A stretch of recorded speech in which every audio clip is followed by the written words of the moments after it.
ẹ̀yin èèyàn wa ẹ jẹ́ ká jọ jùmọ̀ kọ orin ilẹ̀ Yorùbá àwa ni ògo adúláwọ̀.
Dédé wòye ní orígun mẹ́rẹ̀ẹ̀rin àgbáláyé níbi kíbi tí ẹ bá ti ń wò mí ní àṣálẹ́ yìí mo kì í kàbọ̀ sí orí ètò ti àṣálẹ́ yìí níbi tí a ó ti máa ṣe àgbéyàwó àwọn nǹkan kan tó ṣe kókó nínú ayé wa àti pàápàá bí a ṣe lè tún nǹkan ṣe bí nǹkan ṣe lè dáa tó ìdí pàtàkì tí a fi gbọ́dọ̀ mọ nǹkan tá à ń ṣe ní ilẹ̀ Yorùbá. Ní alẹ́ yìí àwọn olùkọ́ ilé ẹ̀kọ́ gíga yunifásitì tí wọ́n daṣẹ́lẹ̀ ni a fẹ́ sọ̀rọ̀ lórí pàápàá jùlọ àwọn ipa tó ń kó nínú ayé àwọn ọmọ.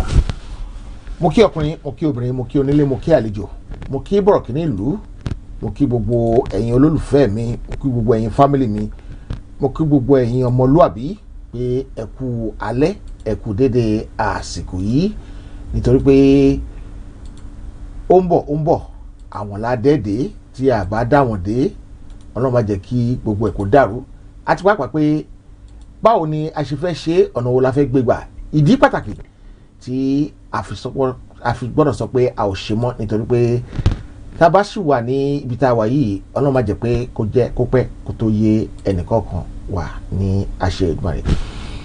Ọlọ́run á dúró ti ọkùnrin, Ọlọ́run á dúró ti obìnrin, Ọlọ́run á dúró ti ọmọdé, Ọlọ́run á dúró ti àgbàlagbà ṣùgbọ́n bí ọ̀rọ̀ bá rí bó ṣe rí báwo la ṣe fẹ́ yanjú ẹ̀ ọ̀nà la fẹ́ gbígbà ibo la ń lọ lórí ẹ̀ ibo la ti ń bọ̀ báwo la ṣe rìn tó fi wá dé pé ibi tá a dé yìí ó jẹ́ ibi tó lágbára púpọ̀ tí àkàntì ẹ̀ mọ́ bá ṣe fẹ́ ṣe mọ́.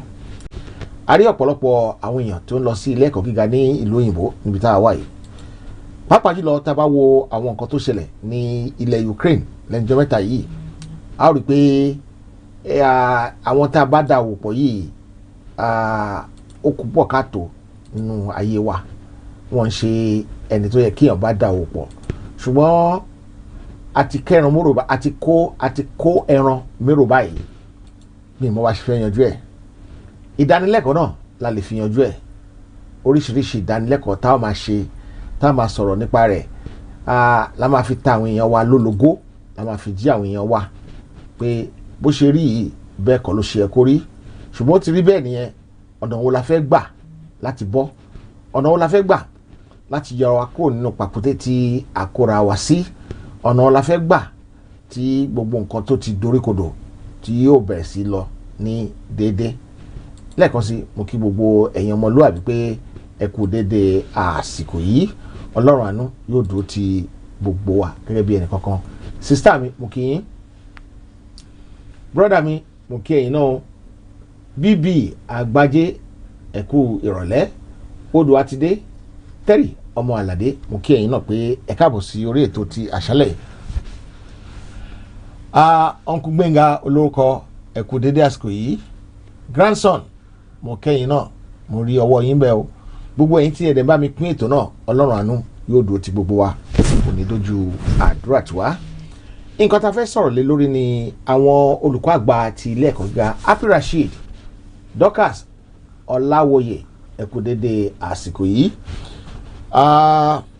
Gẹ́gẹ́ bí mo ṣe sọ ohun tá a fẹ́ sọ̀rọ̀ lé lórí ní àṣálẹ́ ni àwọn olùkọ́ ilé ẹ̀kọ́ gíga àgbà tí wọ́n ń daṣẹ́lẹ̀ láti bí 40 ọdún sẹ́yìn nísìnyí nítorí pé ọmọ tó yẹ kó lo ọdún 2 ní yunifásitì nígbà tí wọ́n bá daṣẹ́lẹ̀ fún ọdún kan wọ́n á head up láti lo ọdún 4 ẹni tó yẹ kó lo ọdún 8 ẹni tó yẹ kó lo ọdún 4 wọ́n head up láti lo ọdún 8. ẹ̀kọ́ náà kò wá ní ìtumọ̀ mọ́ rárá nítorí pé Ọlájíre kòkà mo kẹ́yìn náà Àfọlábí Azeez mo kí yín pé ẹ káàbọ̀.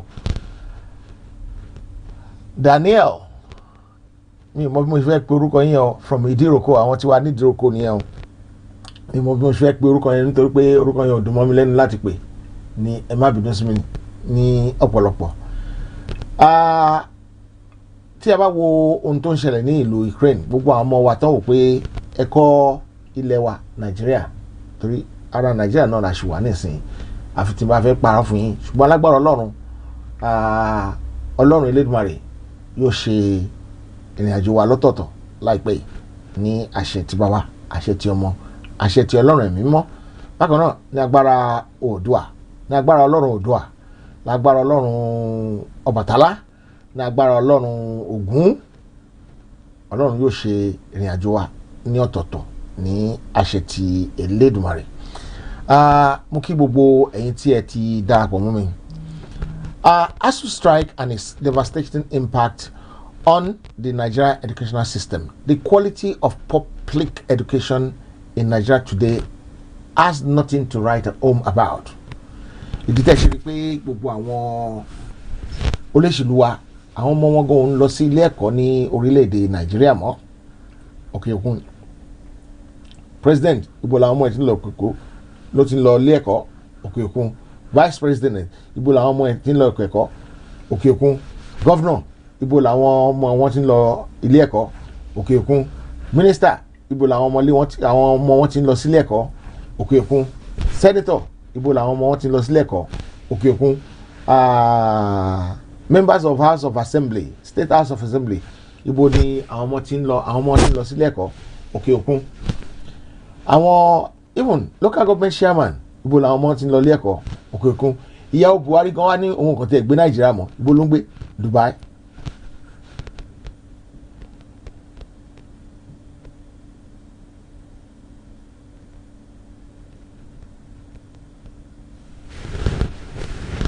It is a shame if our quality of education has got something to write home about. The amount of foreign exchange we spend sending children, scholars from Nigeria to the diaspora abroad to study. For example, we have over 50,000 students currently studying abroad at one place or the other. The average money they spend per year on tuition fee and housing, accommodation, feeding and all the other things is about £20,000 a year. That's the average. The reason it's average is because some are expensive, some are 40,000, some are 20,000, some are 5,000.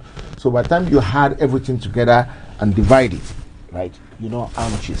So let's assume we have up to 150,000 students, Nigerian students abroad currently. Let's try and do the maths.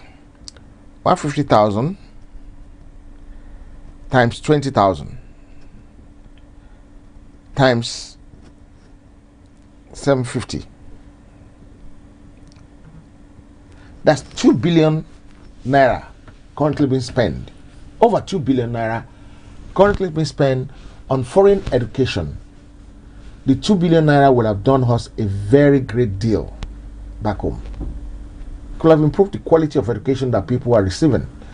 But unfortunately, all this money are being spent abroad to develop another man's land instead of using it to develop our own education. They're using all this money to develop another man's educational system. And the strike that we're having by ASUU, maybe they're ASUU, maybe they're ASUU, I don't know. Maybe they are at fault, maybe they're not at fault. That's not what I'm saying. If a government department is striking, there's a reason for them to strike. There's a reason why they're striking. And the best thing for the government to do is to try and dialogue. But unfortunately, in that location 9, there's nothing like dialogue in their dictionary. Okay, let's go straight to this thing we want to talk about today. First of all, maybe I should show you a video of the Minister of Education, Adamu, meeting and walking out on the meeting. The NAS leader and the Minister of Education, Adamu, meeting and the minister walking out of the meeting. It is a shame. First of all, let's look at our ASUU. What is ASUU? Academic Staff Union of Universities. They were founded in 1997 as a voice for expressing the views of these lecturers, academic staff of universities everywhere in Nigeria, founded in 1977. There's a reason they formed this association, this union. Maybe they've been marginalized. Maybe they want to have a voice. Together they're stronger. Together they are what? Stronger. They are very, very stronger. They're formidably stronger.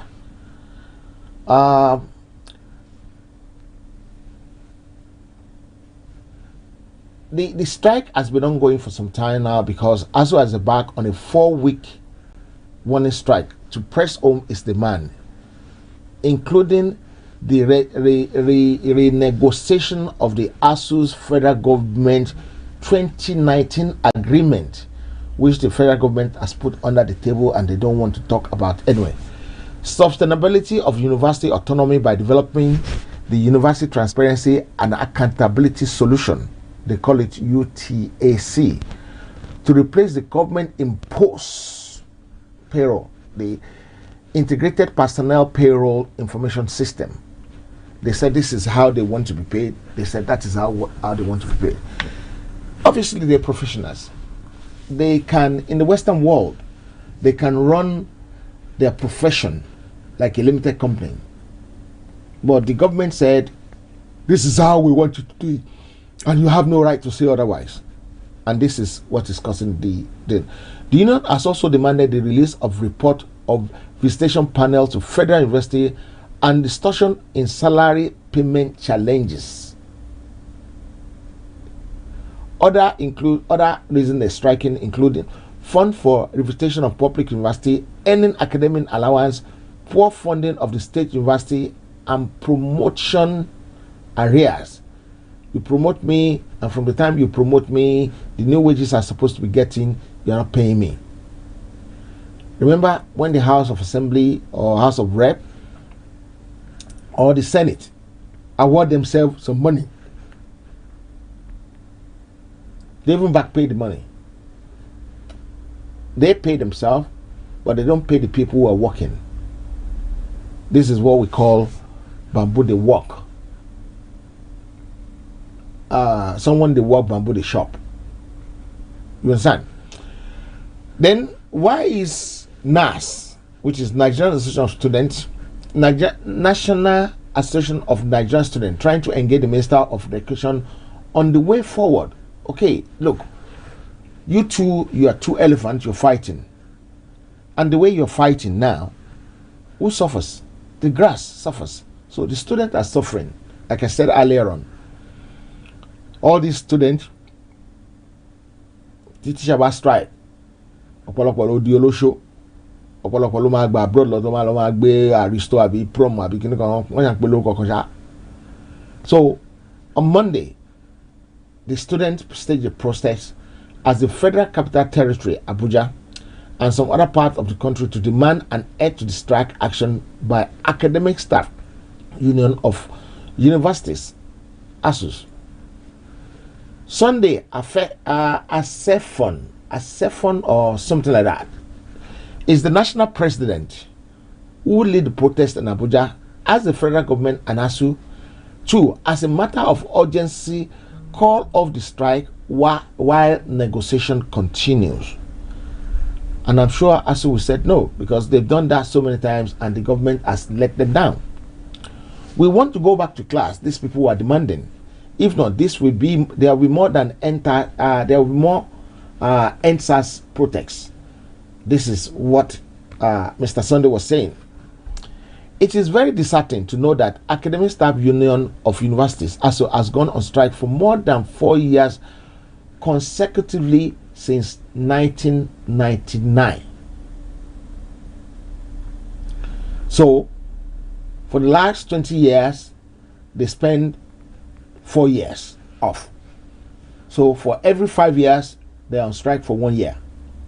For another 10 years, they're on strike for 2 years. So, if your study is supposed to be 3 years, and they're on strike for 4 years, if some people are studies are 10 years or 8 years, you're studying for 10 years or 8 years, they make it 12 years in your hand. And what can you do? And all this time you're not in school, your brain go dormant. Yeah. The consequence of this, consequences of this development are grave on the part of the student who was the victim of these industrial action embarked upon by ASUU that are being forced by the federal government as a result of labor disagreement. Long time. My daddy, how is family? Femi Tunde Olaiwola. God bless you. God bless you. The federal government, either APC or PDP, because APC was not there in 1999. PDP were there before, so it cannot be the fault of PDP or the fault of APC. It's the fault of Nigeria being lumped together. Some people want to read, some people don't want to read. Most of the people that read are the people in the south. So how can we bastardize their education? Strike. Don't give the lecturer what they need, so that they don't teach the student properly, so they don't get knowledge, they don't get wisdom. And even if they get whatever they get, you know what happened at the end of the day? Their brain is not working properly. And we end up producing all these gigantic students. If you notice, in the last few years, some people have been doing voice box on the street of Lagos or Abuja or Port Harcourt or Enugu, Anambra, Abuja. They will be asking some students, yes, you are in school, you are doing your matriculation, and the matriculation you're doing, what course are you studying? They say, I'm studying education, I'm studying B.Ed in education, or I'm doing BSc in electrical engineering. And the man who said, what qualification do you get? David Adegoke, what qualification do you get? They said BSc. Okay, what is the meaning of BSc?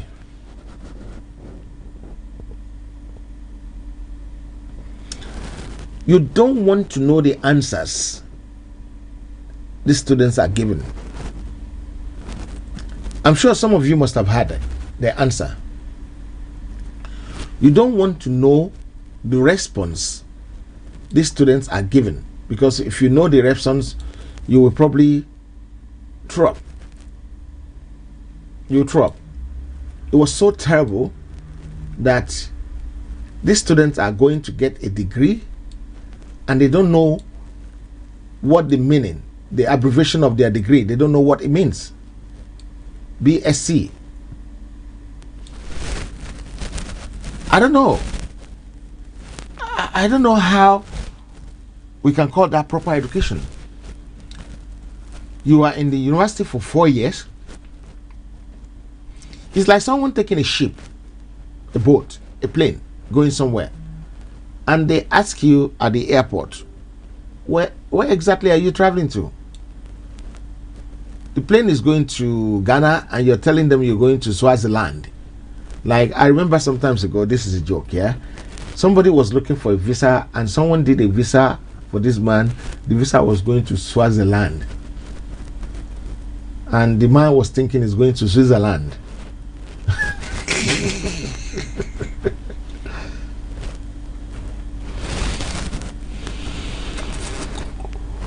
If you haven't watched that, you probably need to go and watch it. It's as a result of labor disagreement with the federal government, the resulting effect on this incessant strike is inconsistent in scholarship, research, and learning output, to the extent that these people don't even know exactly what is going on there or what is going on here. Even this is why these people take their children to school abroad. People that doesn't have money, that doesn't know anything, have to send their students, they have to send their kids abroad for education. Hello? Ekalisa mo wa lórí show share mine. Okay, Eshisa. What do we say? Thank you. The elites, the well-to-do, even the people that doesn't have the well-to-do, they have to send their student abroad. Why did you think they're sending these kids abroad? Number one, it's not because they have the money alone. It's a show of force. Even MC Olumo Omo's children are in America studying.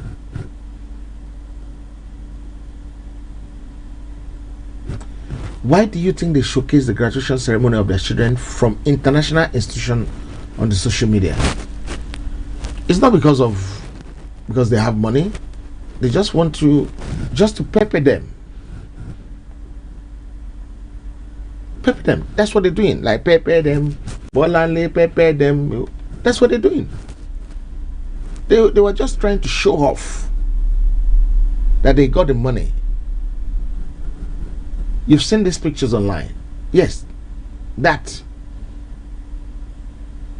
Pepper them, go president, the vice president, the senate president, the senators, the ministers, even the Agbero, MC Oluomo is not left out. Most Nigerian graduates are half-baked students. They spend 7 to 8 years in Nigerian university, supposed to be 4 to 5 years. Of course, if you're not doing medicine. The more reason why we have so many Yahoo boys, prostitution, ritualists, has become the order of the day for an average Nigerian youth as their choice of career path. You see your and that is the reason why all this thing is becoming rampant. What is the way forward for the poor masses children academically? What is the way forward? I think, from my own point of view, I think the way forward is that the Northerners don't want to eat, they don't want to read, they're ruling us, and because the more people that read, the more eyes that will be open, the more they will say they don't want to do anymore, and the more the easier the country will break. So they want to bastardize everybody educationally. Maybe I should open the line. You can suggest something to me. If you have a way to fix it, if you have the way to go about it, if you have a way to talk about it, what do you think is necessary to be done? What do we do? Where do we go from here? Those clamoring for one Nigeria, what is the best solution that you can propose? The people that want to leave, is that the only solution that is there? The line is open. You can ring me. The number is +44 777 895 7893. The number again, 777 895 7893. Remember to put +44 there if you are calling away from England. And if you are calling from England, please remember to put 0 in front of the first 7 so that you can get across to me. What is the way forward for these children that their parents don't have enough money to send them abroad?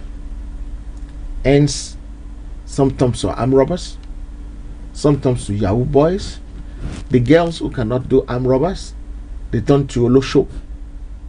They even travel as far as Lebanon to go and do prostitution. I was watching a video whereby somebody was saying the master where they were working, they promised them to work. But when they get there, they said they have to sleep with their dog. And because the woman didn't want to sleep with dog, they beat her and rape her badly. And the same thing is happening in Ukraine now. There's a war there.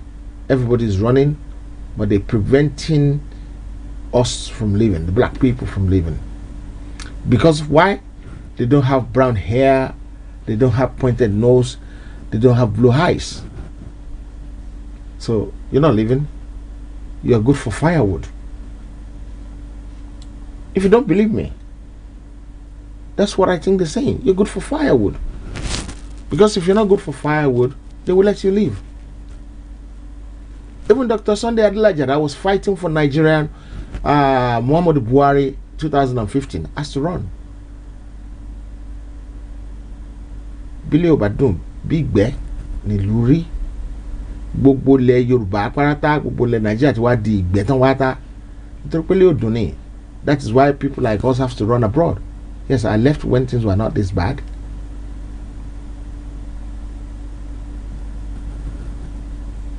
Someone went to the passport office to go and get passport. Renew their passport. If you know the amount of people that want to get passports so that they can get out of this ugly country, you will be shocked. Everybody wants to get out of that ugly country. Hello, sir. You are on the live show with me. Your name, sir? Atioru. I think whatever I saw. Okay, Ekale, sir. Ekale, Baba. Yes, sir. Mr. Joseph ní láti Nigeria. Yes, sir. Ìkọ̀tún Lagos. Okay, that's good. Nǹkan tí mo rí ni pé ṣẹ́rí way forward ni pé àfi tá a bá ní àwọn tó ní ọ̀rọ̀ ẹ̀kọ́ tó jẹ wọ́n lógún. Tó bá yẹ pé àwọn ló wà ní ipò yẹn, ó máa rọrùn fún wa láti ní àṣeyọrí. Ṣùgbọ́n tó bá yẹ pé àwọn tó wà ń bẹ̀ wọn ò ní ẹ̀rọ ẹ̀kọ́ ò jẹ wọ́n lójú. ọ̀rọ̀ ẹ̀kọ́ ò jọ wọ́n lójú. Thank you, sir. Tí ọ̀rọ̀ ẹ̀kọ́ bá ti jọ wọ́n lójú ẹ sà ẹ wò ó gbogbo ẹ̀ kákan fi sọ́wọ́ Ọlọ́run. Honestly speaking, kákan èmi tí mo wà ń sìn nípa orí ọ̀fẹ́ Ọlọ́run, èmi náà mo sáré struggle ṣe even gan presently gan ó ní part time kan tí mo ṣe ń ṣe nígbà tí mo gba agbára mi ò gbé láti lọ ṣe full time. So even gan part time gan tí mo ṣe ń ṣe gan akátá àjà gbogbo mọ́ra kó lè di odidi là ń ṣe. Ẹ wo orú nǹkan bẹ́ẹ̀. So tó bá ń pẹ́ ọ̀rọ̀ ẹ̀kọ́ yẹn bá jọ wọ́n lójú ni honestly kò ní sí pé àwọn ASUU strike kìnnìkan gbọ́n gbà tí ò jọ wọ́n lójú wọn dẹ̀ tí wọ́n wọ́n after wọn dẹ̀ wọ́n báyà wọn kan sọ́fà ilẹ̀ parọ́ fún Nàìjíríà sọ́fà àmọ́ Nàìjíríà sọ́fà tẹ́ bá dé ìta àwọn ọmọ mi tó yẹ kó ti graduate báyìí ṣe lómi ti lu bí 6 years ń bọ́ strike yẹn. So ọ̀nà àbáyọ ní pé àfi tá a bá ní àwọn tó bá ní ìwà sọ́kàn tó yẹ pé yes ìyẹn gangan nìkan lọ́ba lẹ́yìn yẹn forget ọba mẹ́lò nìkan tó fi síbẹ̀ the same thing náà lọ́wọ́ máa ṣe. So àfi kọ́lọ́hún kó bá wa dá sí kọ́lọ́hún kó bá tún Nàìjíríà ṣe. Bàbá ṣé mo lè béèrè ìbéèrè kan lọ́wọ́ yín sà? No problem, sir. Ṣé Professor Yemi Ọ̀ṣínbàjò ṣá lè ní ọ̀rọ̀ ẹ̀kọ́ òjọ́ lójú ni? He was a lecturer, he was a professor. Ẹ sà ṣẹ́rí wọ́n tì ní pé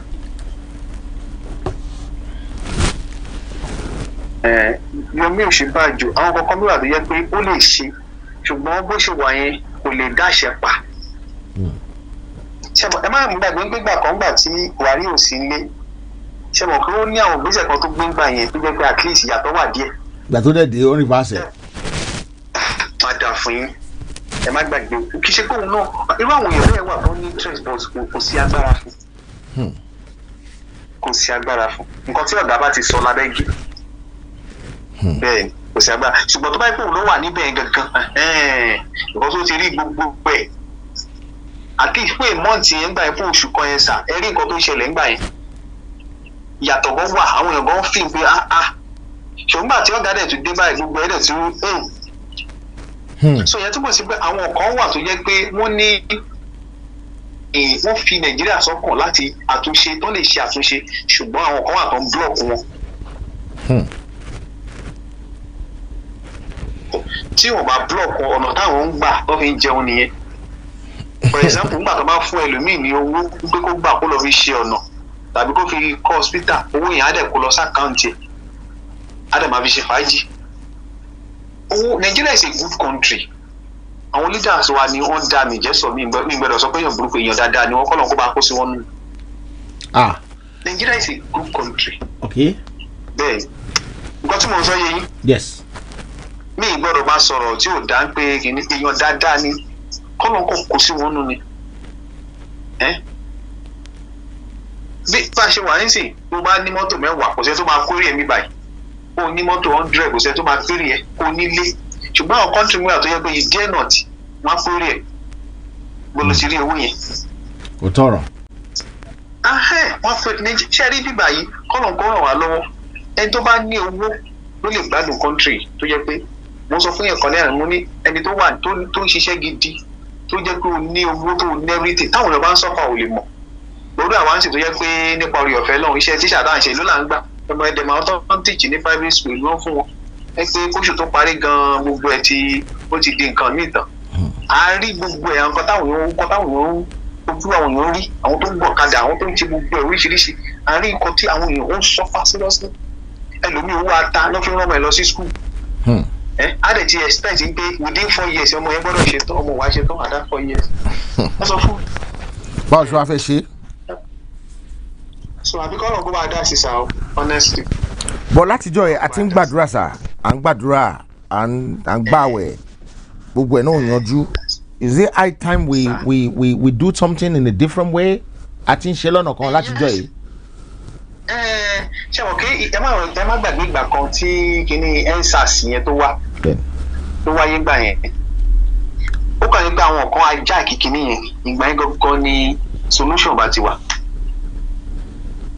but ó ṣe láàánú pé àwọn tó jẹ́ àwọn ìka ènìyàn àwọn gbọ́dọ̀ tó ajá kìkìní yẹn tó di gbogbo ẹ̀fì dìkìní if not ìgbà yẹn gangan ni Nàìjíríà bá ti ní ìyànjú ọgbà àwọn èèyàn yarí àwọn èèyàn ti gbọ́n seriously wọ́n ti gbọ́n gan wọ́n ti ń tàwọn èèyàn ọjọ́ tó ti pẹ́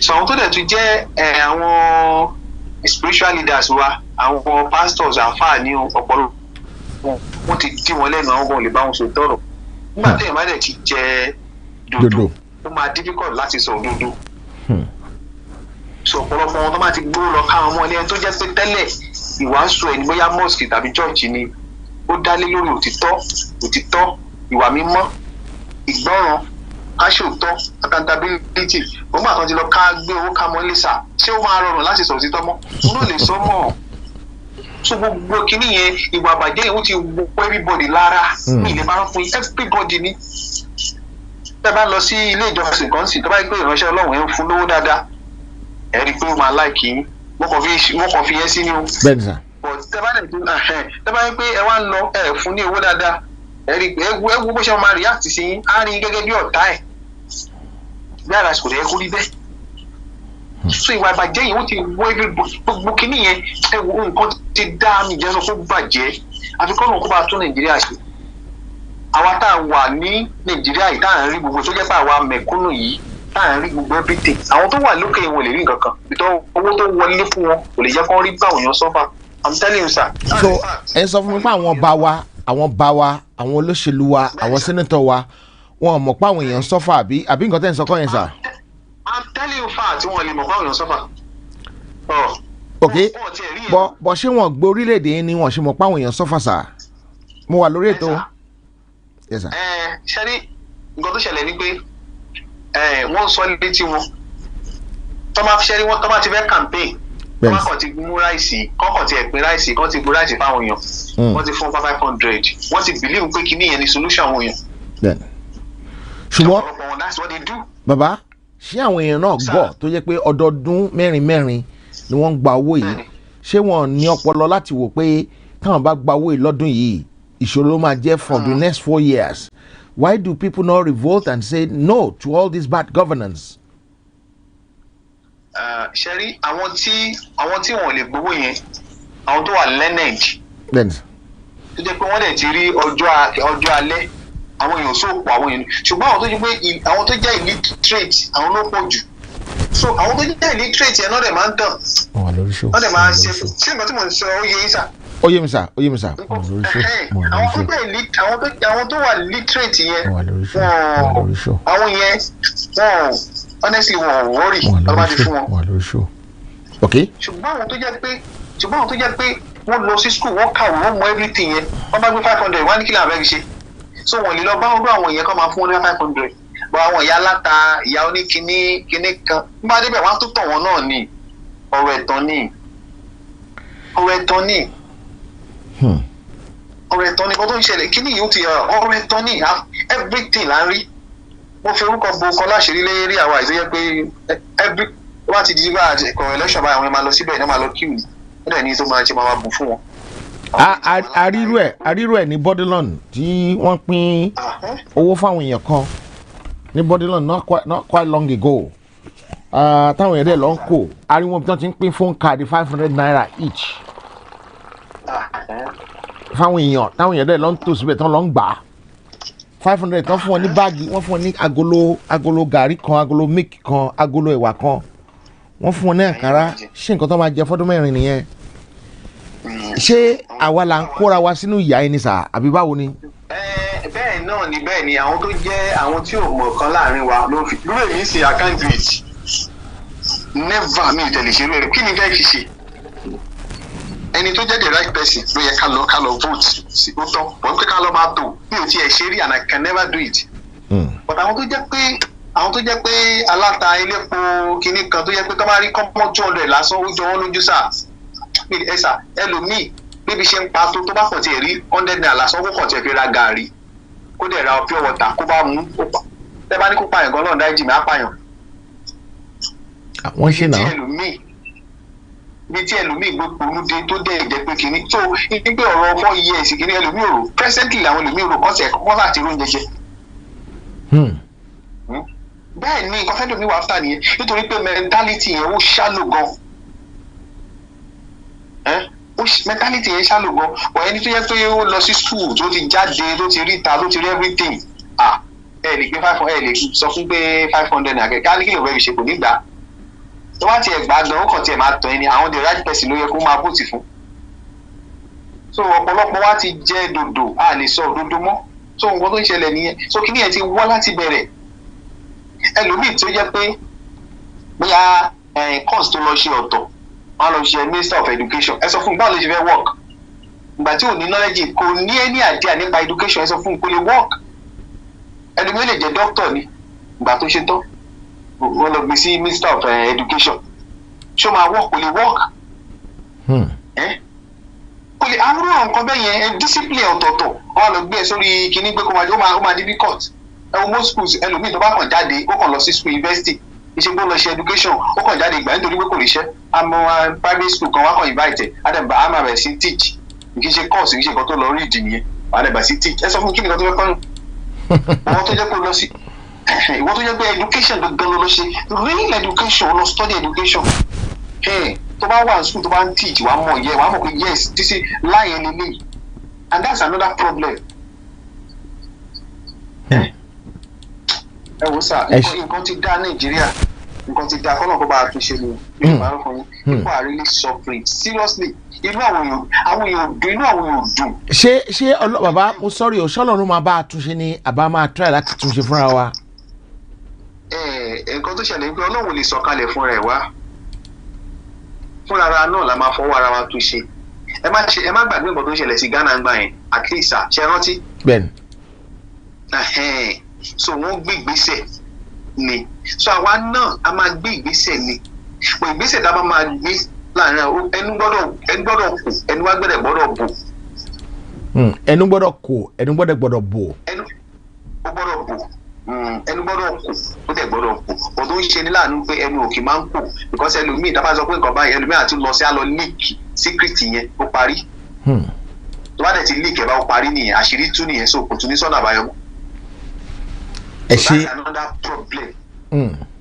So tó bá yẹ pé ẹnu bá kù, tẹnu bá dẹ̀ bò, tẹ́mi àti títí tá a bá jọ sọ nǹkan sì kó ti wà nù wa pam bàbá ṣe nǹkan báyìí, tẹ́nibọ̀dì ò túmọ̀ sí ká dẹ̀ ṣe kíní ẹ̀ kó dẹ̀ wọlé kó dẹ̀ click pam kíá bọ̀díìsì kí n bá yín sọ̀rọ̀ ń sìn ọ̀kẹ́ sọ̀rọ̀ àṣírí kan fún mi kí n ti wá dọ́yọ́ kì í gan ni mo papọ̀ rẹ́mi kan lánàá nǹkan báyìí la lè jọ sọ yẹn ẹ jọ sọ okay that's good the good idea òun náà tún débi àtún lọ sọ. títí tí kí a máa spread àwa dókè lọ́hùn àwòkè lọ́hùn á dẹ̀ gbọ́ nǹkan tẹ́ fẹ́ ṣe lélẹ́yìí. ọmọdé alábí ìfẹ́ ṣe nǹkan báyìí ẹ má gbà fún wọn, so ṣe ti rí nǹkan bẹ́ẹ̀ yín sí. ó ga o ọlọ́run àánú àgbọ̀ àdúrà wa kò ní dójú àdúrà tiwa, ọlọ́run àdẹ̀kọ́ wa mọ̀ ṣe, ṣùgbọ́n àtúnṣe yìí ó gbọ́dọ̀ wẹ̀ láti ọ̀dọ̀ tèmi kó bẹ̀rẹ̀ láti ọ̀dọ̀ tìyín. hello sir, àtúnṣe yìí ó gbọ́dọ̀ bẹ̀rẹ̀ láti ọ̀dọ̀ gbogbo wa pátápátá. ṣé ń gbọ́ mi sà? hello sir, ṣé ń gbọ́ mi bàbá? hello sir. ẹ ti ń gbọ́ mi gbàdà bí? bẹ́ẹ̀ni sà, bẹ́ẹ̀ni. àtúnṣe yìí ó gbọ́dọ̀ bẹ̀rẹ̀ láti ọ̀dọ̀ wa. Bí nǹkan wá ṣe dé dúró nísìnyí, ṣe rò pé kíní òun ṣìṣe túnṣe rárá? Bẹ́ẹ̀ ni kò sí nǹkan tí ò lè ẹ wo kò sí nǹkan tí àtúnṣe ò lè bá iná àṣìmọ́ tá a ṣe wà ní ayé tá a dẹ̀ ṣe mí tá a ti kú tá a bá cooperate mọ́ra wa honestly Nàìjíríà máa gbà túnṣe. Honestly speaking tá a bá cooperate mọ́ra wa àwọn tó jẹ́ pé òye díẹ̀díẹ̀ yé tá a bá cooperate tẹ́nu bá dẹ̀ bò tẹ́nu bá kò Nàìjíríà máa gbà túnṣe. That is only Nàìjíríà ṣe máa dáa, èmi nígbàgbọ́ yẹn o. Ìgbà tá a bá dẹ̀ sọ pé Nàìjíríà máa dáa kì í ṣe ilẹ̀ kì í dẹ̀ ṣe gi èèyàn ara wa là ń gbàdúrà fún la dẹ̀ ń sọ nípa ẹ̀. Ẹ sà mo rántí ọjọ́ kan nígbà tí mo lọ sí school mo gbé ọ̀kadà kan máa yẹn for like bóyá 3 hours ó ti wà lórí kìíní dúró kò rí èrò gbé, so bàbá wa débẹ̀ mo wá sọ fún pé mo lọ bí ó dẹ̀ gbé mi, so bá ṣe wá lọ wá ní ẹ̀sà ṣé Nàìjíríà yìí máa da, mo wá dá lóhùn mo ní bẹ́ẹ̀ ni, ó ní lọ́nà wo, mo ní bó ṣe wà yẹn tó bá ti ní owó lẹ́nu tó bá ti make ẹ̀ mo ní Nàìjíríà tiẹ̀ ti da nìyẹn. Ẹ̀sà mi lè parọ́ fún ọ̀rọ̀ tí mo sọ fún yẹn wọ́n yẹn dẹ̀ ń sunkún. Ó ní gbogbo àwọn tó ò ti ń bá ń ṣe náà ń ṣe pé Nàìjíríà ò lè da, ó ní sọ̀rọ̀ wá ti ń sọ àyà tó máa já gbàrà, ó dẹ̀ lọ́mọ ó dẹ̀ ń gọ̀kadà àwọn ọmọdé lọ sùn á dẹ̀ sanwó ilé á jẹun, tí ó bá ti gọ̀kadà àwọn ọmọ ò ní jẹun. Excuse, ó dà ń pẹ́ ní tíṣà nìyẹn àbí? Bẹ́ẹ̀ni sà. Ṣé ẹ gbàgbọ́ nínú pé èrè tíṣà ọ̀run ló wà bí? Irọ́ ṣé àgbọ́dọ̀ jèrè ẹ̀ ní ayé yìí o. Because nǹkan tí mo ṣe béèrè ni pé bóyá pàtí èèyàn bá dọ̀rùn ní Nàìjíríà ṣe máa dáa because for 60 years. Èèyàn gbọ́dọ̀ jèrè ẹ̀ lé irọ́ o, èèyàn gbọ́dọ̀ jèrè ẹ̀ bíbá yìí ni o. Ok. Èrè tọ̀rọ̀ ọ̀tọ̀ o, tayé ọ̀tọ̀ o. Ok. Àwọn èèyàn lọ́kàn máa ń sọ ìgbà ayé àtijọ́ ni ẹ̀ ń pè èrè tíṣà ọ̀run, ní ìsìn báyìí kó tó bá ń ṣe gbọ́dọ̀ jẹ èrè ẹ̀ ń sè dápà gbọ́dọ̀ jẹ ni. Okay, my mom told me in 1983 that Nigeria ò lè dá, gbogbo máa bàjẹ́ ni nítorí pé tí wọ́n bá gbówó lé nǹkan ní Nàìjíríà owó yẹn wọn kì í reduce owó yẹn padà. Òótọ́ ni. Ṣé mọ̀ bẹ́ẹ̀? Bẹ́ẹ̀ni sà, bẹ́ẹ̀ni. So tó bá yẹ pé bó ṣe rí nìyẹn ní Nàìjíríà òwe tó máa ń pa pé lálá tó ròkè ilẹ̀ ló ń bọ̀. Ṣó yẹ yín ìyẹn ò bá Nàìjíríà ṣiṣẹ́ abẹ́rù kó bá Nàìjíríà ṣiṣẹ́. Kò bá ṣiṣẹ́. So láláì ìbàjẹ́ ti wá lọ sókè nílẹ̀ Nàìjíríà. Báwo lè ṣe fẹ́ mu wálé sà? Ṣe rí number 1 náà nǹkan tí mo believe ni pé Bíbélì sọ kínní kan gẹ́gẹ́ bí Kristẹni, ó ní ohunkóhun tá a bá fi lé Ọlọ́run lọ́wọ́ ló ní agbára láti pamọ́ dé òpin. Àkọ́kọ́ ṣe rí àwọn èèyàn fúnra wa number one àwa tá àti ẹ̀ jẹ́ follower gan lásán kọ́lọ́hún sorry to say àwa gan àti balẹ̀ jẹ́ already not to talk of the leaders. Okay. àwa gan fúnra wa àti balẹ̀ jẹ́ bẹ́ẹ̀ ni wọ́n ò jẹ́ bẹ́ẹ̀ ni bẹ́ẹ̀ kọ́ ò lè jẹ́ bẹ́ẹ̀ kọ́. so nǹkan táwa gan ń ṣe lábẹ́lẹ̀ honestly speaking ó tó wọ́ọ̀sì ju àwọn tó wà lókè lọ. Ó tọrọ. mo rántí ọjọ́ kan ní former private school kan tí mo ti teach nígbà yẹn woman yẹn mo ń sáà ń try láti kọ́ àwọn ẹni CRS lọ́jọ́ yẹn nígbà ó dáa kéèyàn ṣe dáadáa o kinní kan but ẹni tó ní school yẹn bó ṣe ó kàn interrupt mi ó ní no irọ́ gbé ẹ má dá títà yín lóhùn tẹ́yìn náà bá ti dókè lọ́hùn tẹ́ bá ti di politician lọ́yìn wá ọ̀la ẹ̀yin náà kó jẹ o. yàrá èmi ń try láti sọ fún àwọn yín pé kò dáa kéèyàn ṣe báyìí o èyí báyìí ni kéèyàn ṣe ẹ̀wọ̀n kan tẹ̀mí ń try láti gbèsè àwọn ọmọ ẹnu. ó kàn wọ kíláàsì ni ó kàn já wọlé ni ọ̀tọ̀ nìkan tó ń sọ so nǹkan tó sọ yẹn ó lè wà ní brain àwọn ọmọ ẹ forever tí wọ́n ní gbàgbé. bẹ́ẹ̀ni sà ṣé ọmọ Abẹ́òkúta ní yín sà. ní Ìlàró Ògùn state. Ìlàró kankan náà gbogbo wọn Ògùn náà ní gbogbo ẹ. ẹ jẹ́ kí n béèrè question kan lọ́wọ́ yín sà how long let him teach sir.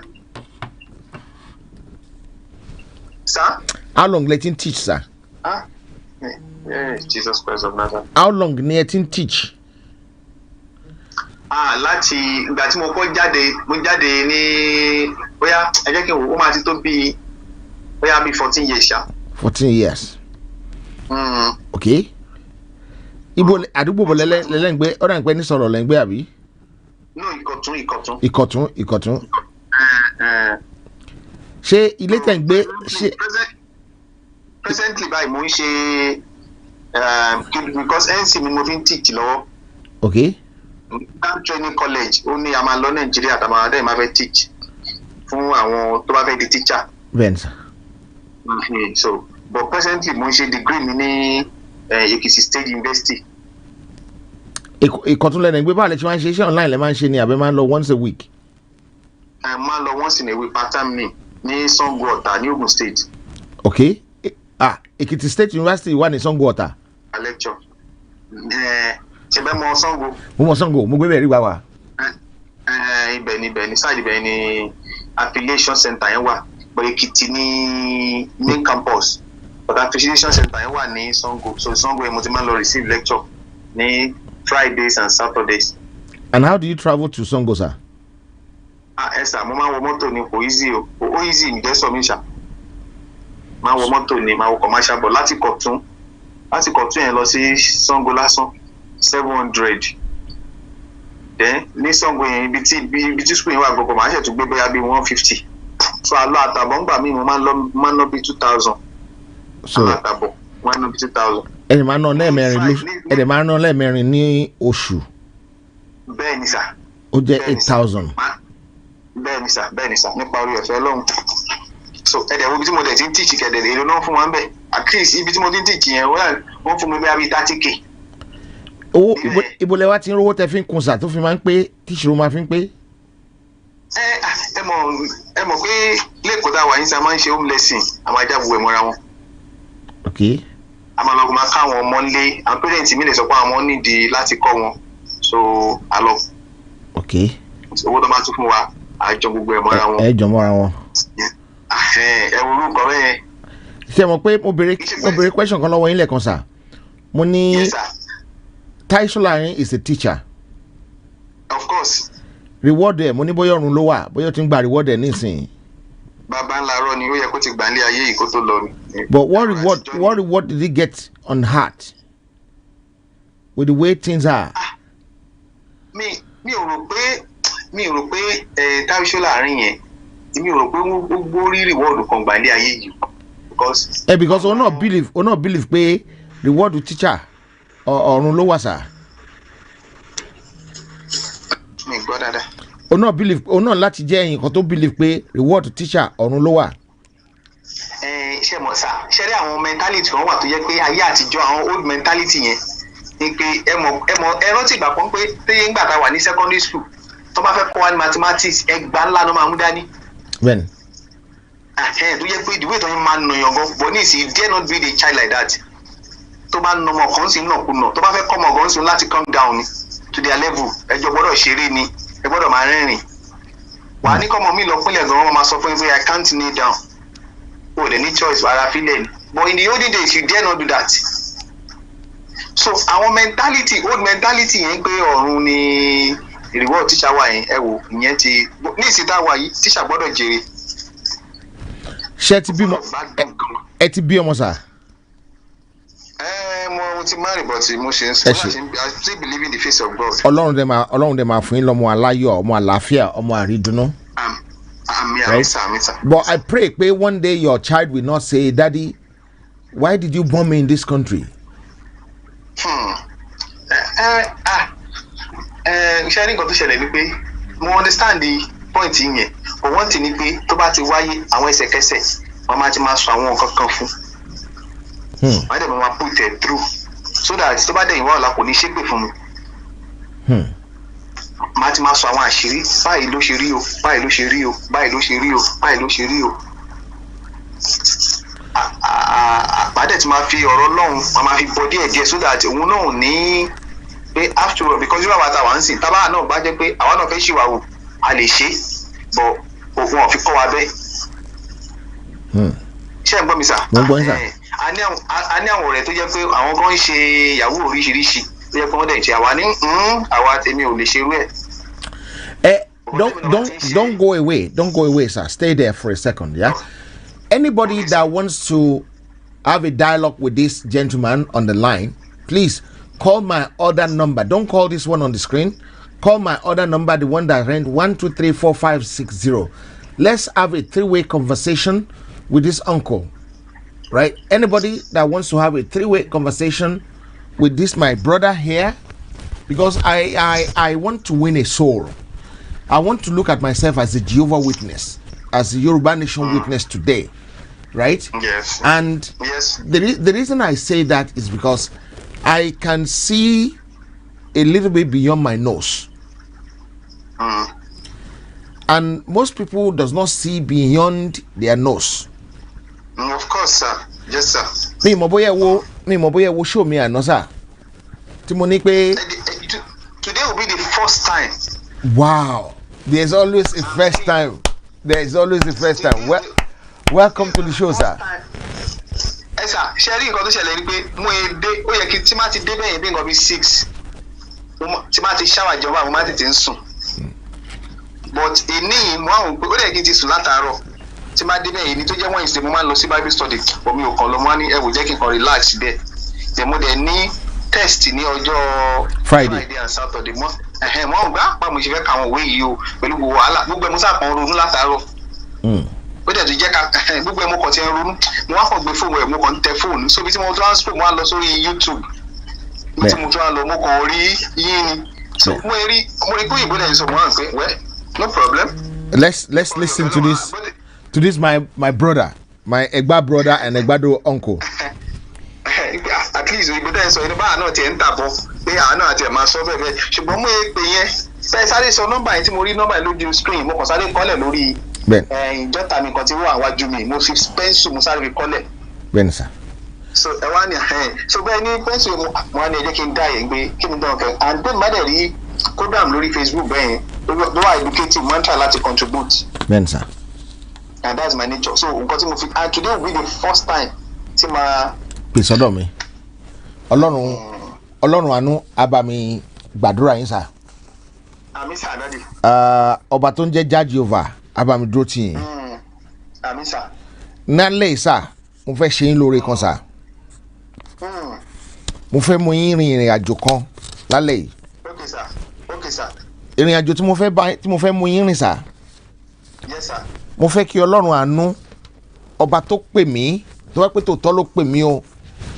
Mo fẹ́ kó bá yín sọ̀rọ̀ lálẹ́ yìí kílẹ̀ ọ̀la tó mọ́. Kẹ́ wá jọ sà nínú àánú Ọlọ́run Olódùmarè tí Ọlọ́run bá bá yín sọ̀rọ̀ kílẹ̀ tó mọ́ tó bá di alẹ́ ọ̀la tí n bá ṣe program kẹ́ pè wọlé kẹ́ sọ pé Ọlọ́run bá yín sọ̀rọ̀.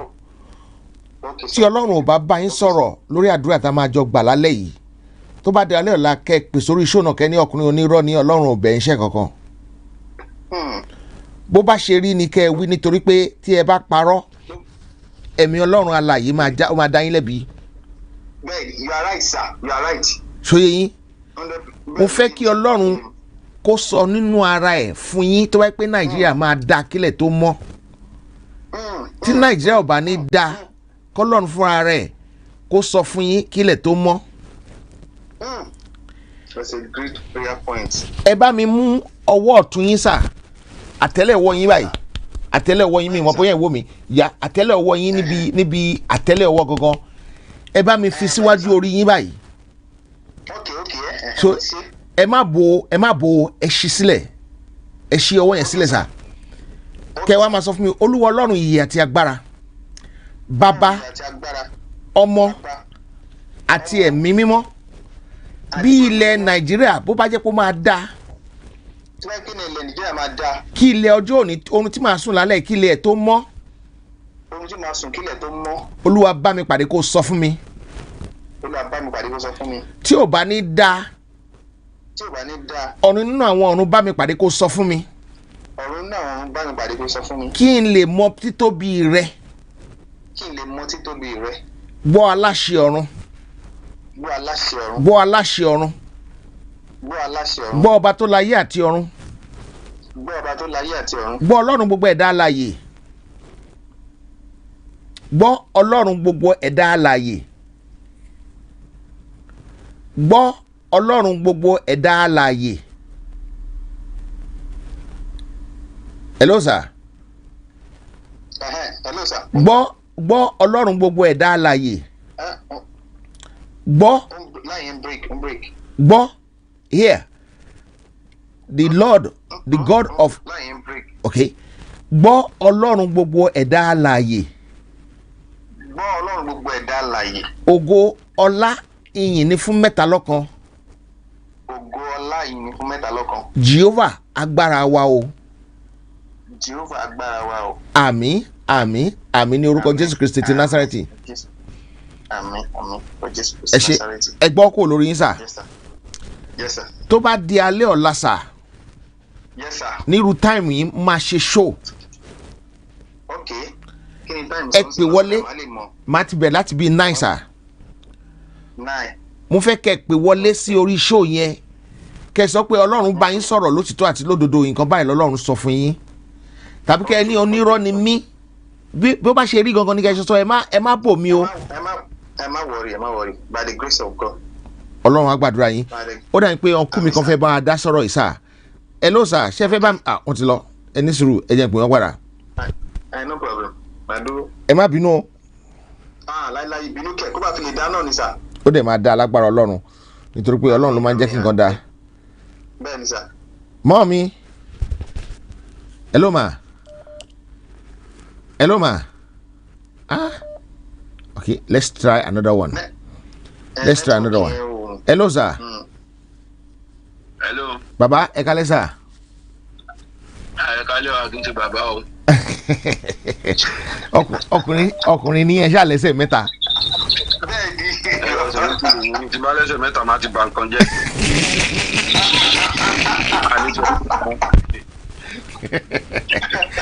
Ọlọ́run á gbàdúrà yín. Ẹ fẹ́ bá mi dá sí ọ̀rọ̀ tèmi àti alàgbà yìí jọ ń sọ àbí? Ọ̀rọ̀ tẹ́yìn àti alàgbà yẹn sọ́kàn ta sí mi létí ni mo á fẹ́ béèrè alàgbà yìí tí ẹjọ́ ń sọ̀rọ̀ ṣé orílẹ̀-èdè Nàìjíríà náà wà. Bẹ́ẹ̀ni sà. Ok, mo dà bẹ́ẹ̀ nù. Ẹ ṣé eléyìí tá a fẹ́ tí mo fẹ́ béèrè ṣé Ọlọ́run náà lárò pé máa ṣe ètò kínní ni àbí báwo because kò yé mi tá à ń sọ látijọ́ iná bákan náà ni. Ọ̀nkú mi ẹ jẹ́ kí èmi kọ́kọ́ sọ tèmi náà kẹ́ tó béèrè question lọ́wọ́ alàgbà yìí. Ní agbára Ọlọ́run ọba tó dá ayé àti ọ̀run, Ọlọ́run tó pè mí tó rán mi ń ṣe o. Ọlọ́run fúnra rẹ̀ ló máa ṣe, kì í ṣe ènìyàn ló máa ṣe. Má dẹ̀ ṣàlàyé fún yín. Nítorí pé mo ti ń sọ̀rọ̀ kan láti bí ijọ́ mẹ́ta. Mo ní ìṣẹ̀lẹ̀ tó máa ṣẹlẹ̀ lágbàáyé tí nǹkan tá à ń wá fi máa dé ní kíákíá. Wípé kí Ọlọ́run jẹ́ kó tètè ṣẹlẹ̀. Ogun tán bẹ̀rẹ̀ yìí, ìgbà tógun yìí bá tán, ìyàtọ̀ rere máa bá dé bá ilẹ̀ Yorùbá. Nítorí pé ọ̀pọ̀lọpọ̀ nǹkan ni wọ́n máa pààrọ̀. Ọ̀pọ̀lọpọ̀ nǹkan làṣírí ẹ̀ ń tú nísìn. Ìyẹn nílẹ̀ Yorùbá tiwa. Nílẹ̀ Yorùbá tiwa lágbára Ọlọ́run sà. Nǹkan tẹ́mi ṣe rò pé Ọlọ́run ló máa ṣe nìyẹn àti pé nǹkan tí Ọlọ́run bá èmi sọ nìyẹn. Bẹ́ẹ̀ni bẹ́ẹ̀ ti sọ náà ó dáa ẹ̀yin tọ́lọ́run bá sọ̀rọ̀ tọ́ adúpẹ́ pọ́lọ́ súnmọ́ àwọn èèyàn kan ju ra wa lọ àdéhùn bá ṣe fi rẹ̀ sílẹ̀ ṣùgbọ́n bí ọ̀dọ́ ti tèmi ìgbàgbọ́ mi pọ́lọ́ máa wá bá wa ṣe yẹn kò sí ọlọ́run àti pa mí ní parọ́ fún yín ẹ má bínú àkọ́kọ́ tí máa pò wọlé nìyí kò sí tí báyìí tá a fa lè sọ fún mi tẹ́mi máa gbà pọ́lọ́ máa ṣe bàbá tó bí mi gan ajagun fisẹ́lẹ̀ ni kò sí máa ń bá wọn pò kò lè sọ fún mi pọ́lọ́ máa ṣe gbogbo táwọn bọ́ọ̀sì wa fi ń ṣe tẹ́mi fẹ́ sọ tábí dojú ìjà kọra wa tábí sọ pé àwọn kan ni ò dáa àwọn kan ni ò dáa nǹkan tó ṣẹlẹ̀ lórílẹ̀‐èdè tí ẹ má máa dárúkọ wọn sì ń bára wọn jà ẹ má rí pọ́ ọmọ ìyá yín lọ́mọ ìyá yín bàbá yín lọ́mọ bàbá yín ẹ̀ẹ́dì aláwọ̀ funfun ò lè wá ràn wá lọ́wọ́ ìgbà tó gún dé báwọn ní kọ́nà àwọn tí wọ́n rán ra wọn lọ́wọ́ tí wọ́n sẹ́ndì nǹkan síra wa kàkà káwa máa rẹ tó súnmọ́ra wa tá a jẹ́ bí bá àti ẹ̀jọ́ sọ èdè kan káwòra wa káwọ́ bá ṣe lè yanjú ìṣòro tó gbogbo tá a fi ń tì mọ́ Ọlọ́run ó ti ń pọ̀ jù Ọlọ́run gan bó ṣe wà yẹn lórílẹ̀‐èdè Nàìjíríà kọ́nà dáìjì mi rò pé ó ń gbé kọ́ wa mọ́. ó tọrọ. èmi ò rò pé mi ò mọ kó bá dáìjì mi gbọ́ Ọlọ́run gbọ́ ọ̀bọ mi ò rò pé ó rí lè gbé kọ́ ọmọ orílẹ̀‐èdè Nàìjíríà mọ́ because tábà wo many things kò sí tó jọ ní ìlú yẹn rárá kò síbi tó gbàjọ alàgbà tá ń bá sọ̀rọ̀ ó ń gba 30,000 ilẹ̀ bá fi ta nínú ìlú tán ti ní pé téèyàn kan ti ń gba 30,000 lèèyàn kan ti ń ra ilẹ̀ lásán ní 1 billion or whatever báwo làwọn ṣe bóná ti gbé gbà ìyàtọ̀ ti pọ̀ jù so tèmi máa sọ fún olúkálùkù tèmi máa sọ ni pé àwọn tó mọ Ọlọ́run gbọ́ kọ́ máa bẹ Ọlọ́run oyè ṣùgbọ́n tá a bá láwọn ọmọ oró lẹ́gbẹ̀ẹ́ chọ́ọ̀chì tó mọ̀ pé wà ń lẹ̀ ẹ má jẹ́ ká ṣe country on internet mọ́ ẹ má jẹ́ ká dé orílẹ̀-èdè on media sílẹ̀ on internet mọ́ ẹ jẹ́ ká everybody bọ́ sí gbòòrò ká mọ̀ pé face to face lélẹ́yìí àwọn tá à ń sọ yóò tó àwa tí à ń jẹ kò tó àwọn tí òru ń jẹjẹ wọn ò ní dúró ṣùgbọ́n etí àwọn èèyàn di but bẹ́ẹ̀ ṣe ń ṣe Ọlọ́run àfọyín ṣe tẹ̀ ń ṣe àwọn èèyàn létí àwọn tó mọ Ọlọ́run kọ́ máa pe Ọlọ́run lọ ẹni tí ó bá rí nǹkan tó fi ń ṣe agbára tó ń lò nísìnyí kò ń ṣe táyé òdu àgbótá máa pọ̀ fọ̀wù nǹkan tó fi ń ṣe agbára mi lè máa dárúkọ ẹ̀ kọ́ máa pòdúsì ẹ̀ tó kó lè dojú ẹ̀ torí ta lè fi kojú ara wa nìyẹn eléyìí ó ṣe pé mo fẹ́ lọ fẹ́ o. bẹ́ẹ̀ni sà ẹ jẹ́ kí n béèrè ọ̀kan lọ́wọ́ yín sà kẹ́ tó máa sọ̀rọ̀ lọ ẹ ní sọ̀rọ̀ tán láyé bàbá mi ẹni pé àwa tíyà ń jẹ àpọ̀jù àwọn tíyà ò jẹ lọ. bẹ́ẹ̀ni. ìlú bólẹ̀ wà sà. Sweden lèmi wà. Sweden ẹ̀yin tẹ́ wà ní Sweden ẹ mọ̀ pé yà ń jẹ àwọn ọmọ Nàìjíríà bí. èmi mọ̀ pé yà ń jẹ wọn máa ń sá lọ fún wọn ni mi wọn bí mi dá mi lè dúró. ọ̀nkú tó wà ní Ìkọ̀tún ẹni pé yà ò jẹ àwọn ọmọ Nàìjíríà bí so wọ́n sì lè máa continue ní Nàìjíríà sà. ṣe Ìkọ̀tún lẹ́gbọ́n yẹn wà tó sọ bẹ́ẹ̀ yà bí. bẹ́ẹ̀ni sà. ọ̀nkú. ọmọ Ìkọ̀tún lè mi ọba kérògùn sì lè mi ẹ tó sọ pé yà ò jọ ọmọ Ìkọ̀tún ẹni yẹn sùn mi kọ́ má bínú. kọ́nà tún jókòó kọ́nà tún nǹkan mi tó sọ èmi lélẹ̀ ọmọ owó ni ó jẹ ní Ìkọ̀tún ni mi kọ́ má sọ bẹ́ẹ̀ yẹn mọ́. ok ọmọ méjì gbọ́ngàn road. ó dà ní pé wọ́n fẹ́ bá yín sọ̀rọ̀ sà ó dà ní pé bọ̀dá mi fẹ́ bá yín sọ̀rọ̀ bọ̀dá mi láti Ìkọ̀tún fẹ́ bá yín sọ̀rọ̀ ẹ sọ̀rọ̀ yín sà. ẹ̀gbọ́n mi sà ẹ rà sà. ẹ kálẹ́ sà. ẹ kálẹ́. yes sir yes sir mi ò ṣe rí wọn tèmi pé mi ní àwọn Nàìjíríà ń jìyà mi sọ pé wọn jìyà. ok Ìkọ̀tún ni mo gbé gọ́vnọ̀ road mo gbé gọ́vnọ̀ road. àìsúnmọ́lé gọ́vnọ̀ nìyẹn. Morogo. second junction ẹ mọ̀ second junction. mo mọ̀ second junction Emmanuel mo nílé ni mo gbé Emmanuel. Oyindamola street ni Oyindamola ni ọ̀dọ̀ mi wà. ok sir ok mo ń gbọ́ yín. Oyindamola so nǹkan tí mo try láti sọ ni pé Nàìjíríà ọmọ Nàìjíríà ń suffer. yeah. Nàìjíríà ń suffer but èmi o gẹ́gẹ́ bí ìgbàgbọ́ tèmi mo believe pé Nàìjíríà máa dà. èmi náà nígbàgbọ́ ẹlẹ́gbẹ́ kan kó má dàbí pé gbogbo nǹkan lèèyàn fi wà negative. lẹ́gbẹ́ kan èmi tí mo sọ̀rọ̀ yìí mi ní máa dárúkọ ara mi sọ̀rọ̀. hold on uncle láti Sweden hold on uncle láti Sweden hold on oya uncle láti Ìkọ̀tún ẹgbóhùn sókè sà wọ́n gbọ́ yín sà. network yẹn fún ọ̀gbọ́n. ṣé kí n pè yín padà sà uncle láti Ìkọ̀tún. ẹ jẹ́ kí n kọ́ tẹ̀ kí n pè yín padà uncle láti Ìkọ̀tún hold on sà. uncle mi láti Sweden hold on sà. okay sir.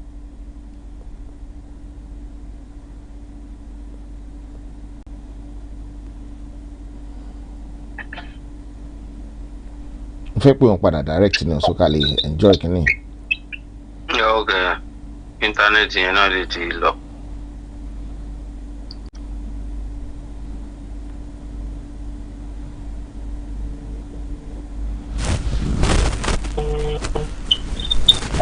hello baba ṣé ń gbọ́ wa dáadáa nísìnyí ṣó bẹ́tà. bẹ́ẹ̀ni sà. ó yá ọ̀nkú láti Kọ̀tún ẹ̀yin lẹ́ ń sọ̀rọ̀ ọ̀rọ̀ tẹ̀tẹ̀lẹ̀. bẹ́ẹ̀ni so gẹ́gẹ́ bí nǹkan tí mò ń sọ lọ àwọn Nigerian wọ́n ń sọ́fà gan.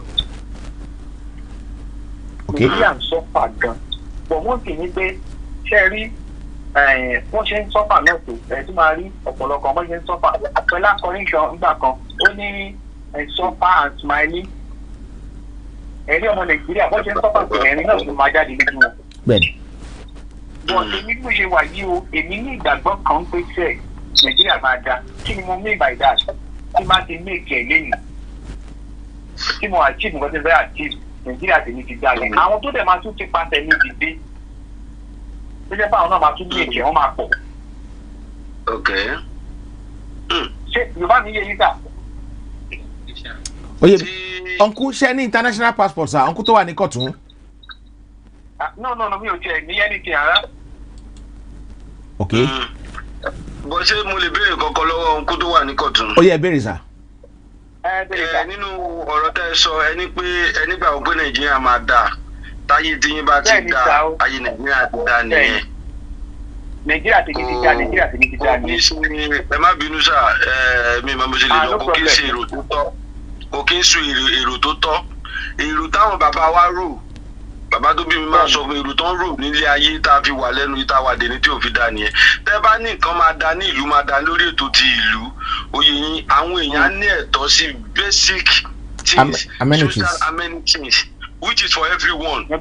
kò ní di wípé kí n ṣẹ̀ṣẹ̀ máa ní connection kó tó di pé mo fẹ́ ṣiṣẹ́ kò ní di pé mo gbọ́dọ̀ mọ̀ èèyàn kó tó di pé mo fẹ́ kanlẹ̀kùn wọ̀bì kan so tá a bá sọ pé ìlú máa dáa kò ń ṣe pé kó dáa fẹ́mi lẹ́nìí yìí o àwa dúpẹ́ fọlọ́ àá ló dáa fáwa bọ̀ ibi táwa ti rìn dé nílé ayé unless táwa tá a bá wà ń ta bá dájú tá a bá wà tá a ń ta lé ní tá a bá dájú Nàìjíríà máa run down lọ́la ní mo yẹ àwọn tó wà ń ta owó tí Nàìjíríà ń ná jù lẹ́nìí àwa tó wà ń ta yìí là ní 80% nínú ẹ̀ kí n sọ pé 50% ìbúlá ayé Nàìjíríà yẹn ti wá dáa lẹ́yìn kan mẹ́ni ayé òfin ẹ̀ ti wọ́n ní sá so ẹ má bínú sá mentality yẹn ẹ jẹ́ ká yọ kúrò pé táyé mi bá ti dáa lẹ́ni náà báyìí mi náà tí mo sọ mo ṣe jọ ọmọ kékeré mo lè láyé mi ti dáa kí n má ràn yàn mọ́ kí n má bẹ́ẹ̀ níbo ti ta mọ́ àti ní gbogbo àti ní pálí ìlú bòmí ká má rántí yín mọ́ ká má rántí àwọn èèyàn tó wà nílé mọ́ káwọn náà máa jà bọ́lá ṣe báyàn kan ṣe a gbọ́dọ̀ wo ibi tá a ti bẹ̀rẹ̀ báwo la ṣe débẹ̀ ṣé bá a ṣe máa bá a lọ rèé àgbọ́dọ̀ bá lọ bẹ́ẹ̀ pé táyé mi bá ti da ayé àwọn kan ti da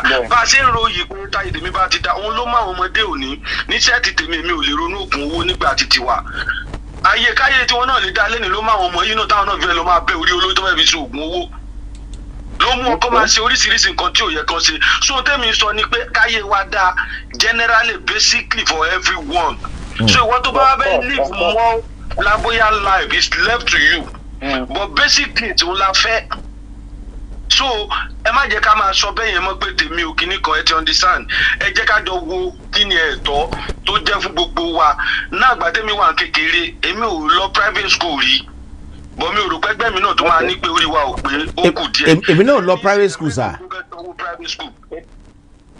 èmi náà lọ sí private school sir.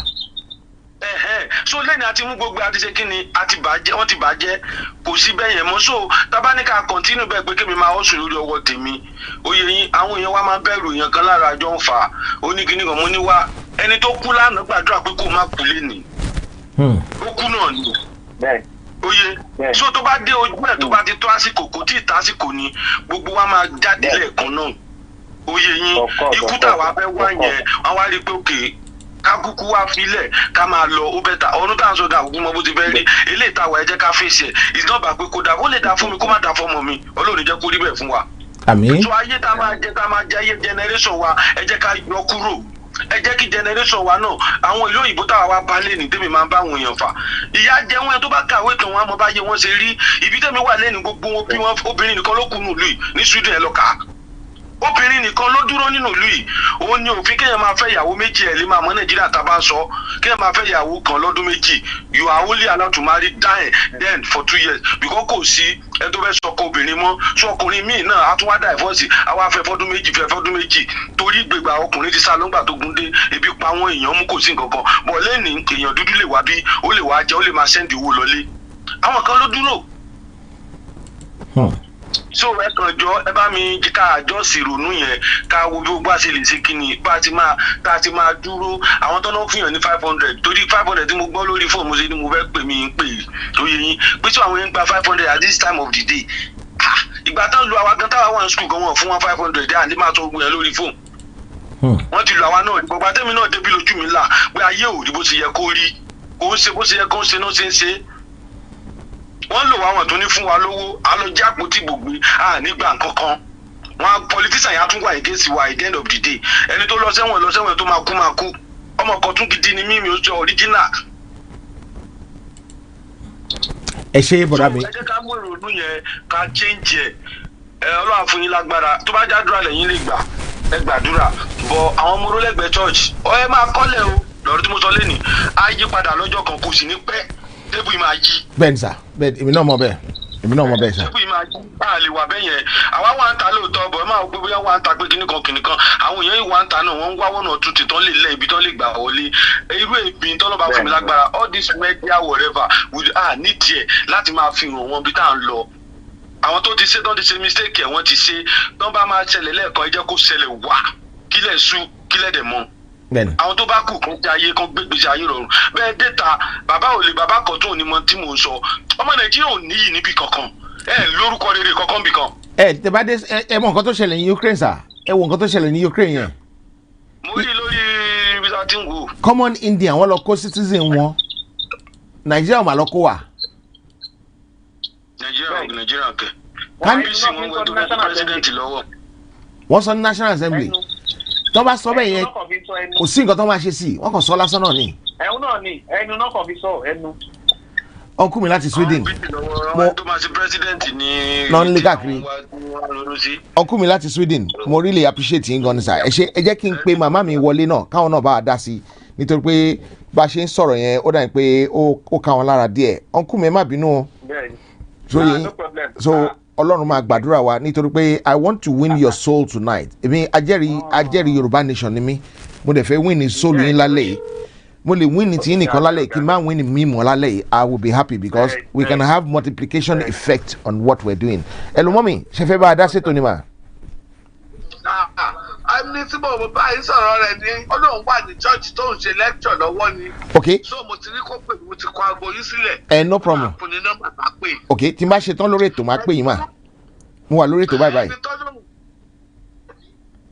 ó yá ẹni tó ẹ ń sọ̀rọ̀ mo gbọ́ tí yín mà. bẹ́ẹ̀ ni ẹni tó ń sọ̀rọ̀. bẹ́ẹ̀ni. fúlàní ọ̀gbára ilé ẹ̀ fúlàní ọ̀gbára ilé ìtọ́nà sanná wa ń sọ́ọ̀mù tàbí tó ń dùpá kò ní máa sọ pé Nàìjíríà ọbẹ̀ ta ìjọ Ìgbò ti sọ pé yọbẹ̀ta sọ́bẹ̀ta. nǹkan máa ń sọ pé ògùn bẹ̀ta ni ọmọ Ìgbò máa ń sọ tó máa fi ń pẹ́ lẹ́kọ̀ọ́. Ọlọ́run àbáwọn gbàdúrà pé Ọlọ́run jẹ́ kí Fúlàní gbé ara lé wọn náà ni. àmì o àdúrà ní kẹ́ ẹ bá gbà báyìí báyìí tó máa mọ̀ pé ẹ̀yìn ọ̀dọ̀. ẹ ṣé mo dúpẹ́ ìyá ẹ ṣé mo dúpẹ́ o Ọlọ́run á dúró tí ì ń sá God bless you ma. No problem at all ma. Thank you. Uncle Milati Kotun, I want to appreciate your courage for calling tonight. I really thank you because you are a man. You're not a coward. You understand? And I love to hear from you more and more from time to time. I personally thank you. I want to be your friend, sir. So, no problem, sir. Save my WhatsApp number. You don't have to call on the show alone. My WhatsApp number too. Yeah, I will save it, yeah? Save it. Yeah, yes, from time to time I will call you to say hello, and if there's anything we can do together, we do it together legally. No problem. Ọlọ́run adé ràn yín lọ́wọ́. Ẹ ṣé màmá retí kọ́ yín lọ́la lórí ètò sà. Okay, sir. Thank you very much. Ẹ ṣé mo dúpẹ́ o. Ọlọ́run á gbàdúrà yín. God bless you. Ẹ kálẹ́ o láti +61. Hello sir. Ẹ kálẹ́ sà bàbá. Ẹ kálẹ́ sà ẹ kúṣẹ́ sà. Yes sir. Ẹ kúṣẹ́ ọlọ́ ẹ kúṣẹ́ ìlú sà. Ọlọ́run á fún wa ṣe. Mi jẹ́wọ́ pé mo ní nọ́mbà mi tó lè lọ mo kàn ní kí n try rẹ̀ mo ti try kan tẹ́lẹ̀ ó ní kò wà registered lórí WhatsApp. Okay. bàbá tí ó sọ ní Nàìjíríà Ben. ní kọ láti kọ tó. Hold on 1 second, sir. Hold on, sir. Mr. Johnson, that's in Nigeria. Ṣé ẹ̀yin mo pè padà bí? Mo sorry, mo fẹ́ gbé call ẹlòmíì ni ẹ má bínú sí mi. Ẹ jẹ́ n fi yín lẹ̀. God bless you. Hold on, sir. 1 second, sir. No problem. Okay. Láti +33. Hold on, no. Hold on, +33. Hold on. Uncle mi láti +61. Ẹ máa sọ̀rọ̀ yín lọ, sir. Okay. Ẹni tó bàbá àkọ́tún yẹn nǹkan tó ṣẹlẹ̀ ni pé irú àwọn nǹkan yẹn ti ṣàwa náà ń gbà tá a wà nílé. Then. Tẹ bá ti graduate ìgbà yà tẹ máa ń dá ṣàkun a máa ní ẹni tó bá ti graduate ẹni graduate kó ti ṣògùn owó. Torí ìgbàgbọ́ wa ni pé a máa ríṣẹ́. Ṣé mọ̀ ìgbà yẹn gbogbo banking sector ń boom. Tó bá ti ríṣẹ́ láàrin ọdún méjì ó ti ra mọ́tò big boy ti dé gbogbo àṣà oríṣiríṣi la máa ń dágbà ẹ̀. So ọ̀ǹtìgbà tí àwa kan wá rí pé kò rí bá a ṣe rò tíṣẹ́ bẹ̀rẹ̀ sí ní bọ́ tí wàhálà bẹ̀rẹ̀ sí ní dé téèyàn bẹ̀rẹ̀ sí ní jẹ owó lé. At some point tèmi tẹ̀ lose iṣẹ́ mo wá wò pé mo wá jókòó gbà tí ń dá wà nú ilé yẹn tí mo gbogbo àwọn exam ti fẹ́ ṣe láti travel kìnnìkan mo ṣe gbogbo ẹ̀. But ìgbà yẹn mo wá rí ibi rorí mo ra àwọn motivational books mo ń kà mo ń wo gbogbo ẹ̀ mo wá rí báwọn èèyàn tó wà lóyìnbó gbogbo àwọn Steve Jobs kọ̀ọ̀kan bẹ́ẹ̀ yẹn ìmí ìwọ wà nù garage ló ti ṣe research ó fi school ẹ̀ kí ni kan mo wá rí pé ó yí sí fún àìpé láti máa sọ nǹkan tó ń sọ yìí torí environment tó wà ó fún wọn ní opportunity ó fún wọn ní chance láti lè débi tó dé yẹn láti ẹ̀ tí ì dé lóyìnbó mi ò many word mo kàn lè máa gbọ́ díẹ̀ díẹ̀ bọ̀ mi ì rí lè mọ much about bó ṣe ń lọ lóyìnbó mo kàn mọ̀ pé lóyìnbó dáa jù tí mo wà lọ ni. Ṣùgbọ́n mo kàn mọ̀ pé èèyàn tó lè fi school ẹ̀ tó lè lọ tilẹ̀ mọ́nu garage ó mi pé oúnjẹ kọ́ ni problem ilé gbígbé kọ́ ni problem ẹ̀ iná kọ́ ni problem ẹ̀.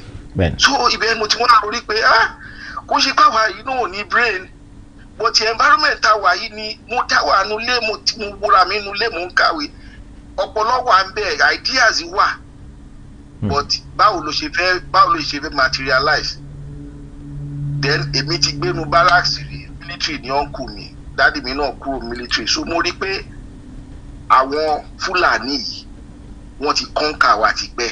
Bẹ́ẹ̀ni sà.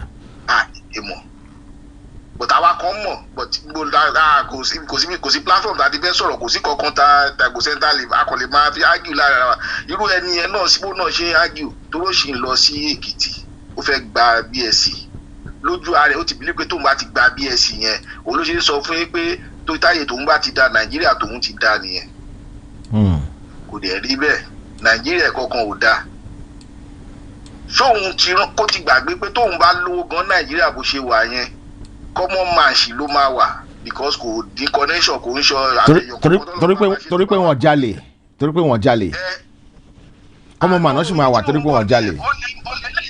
ó lè lè jà tí Nàìjíríà tóun bá wà òkè tán ó lè lè jà mo dé láti Nàìjíríà ní. hold on sir hold on kẹtọ sọ yẹn uncle láti +33 kí lẹ ní sọ sí nǹkan tí uncle tó wà láti Sweden sọ sà. sẹ́rí nǹkan tí wọ́n sọ yẹn ẹjọ́ má bínú dúró náà kì í ṣe pé ọ̀rọ̀ tí ò dáa ni ṣùgbọ́n ìgbà míì tí a bá sọ̀rọ̀ nígbà míì ó máa ń tàyàn lára. sẹ́rí ní nǹkan tá ń pè ní ìlú Nàìjíríà yẹn kò sí nǹkan tó jọ dídá nípa Nàìjíríà o àti kó máa lọ lọ́tọ̀ọ̀tọ̀ nǹkan tó fi lè dá nìyẹn kí Haúsá máa lọ Haúsá kí Yorùbá máa lọ Yorùbá kí Ìgbò máa lọ Ìgbò. sẹ́rí èèyàn ò lè jẹun èèyàn ò lè dúró nílùú Nàìjíríà ní ìsìn kó jẹun kó wọnú ẹ̀.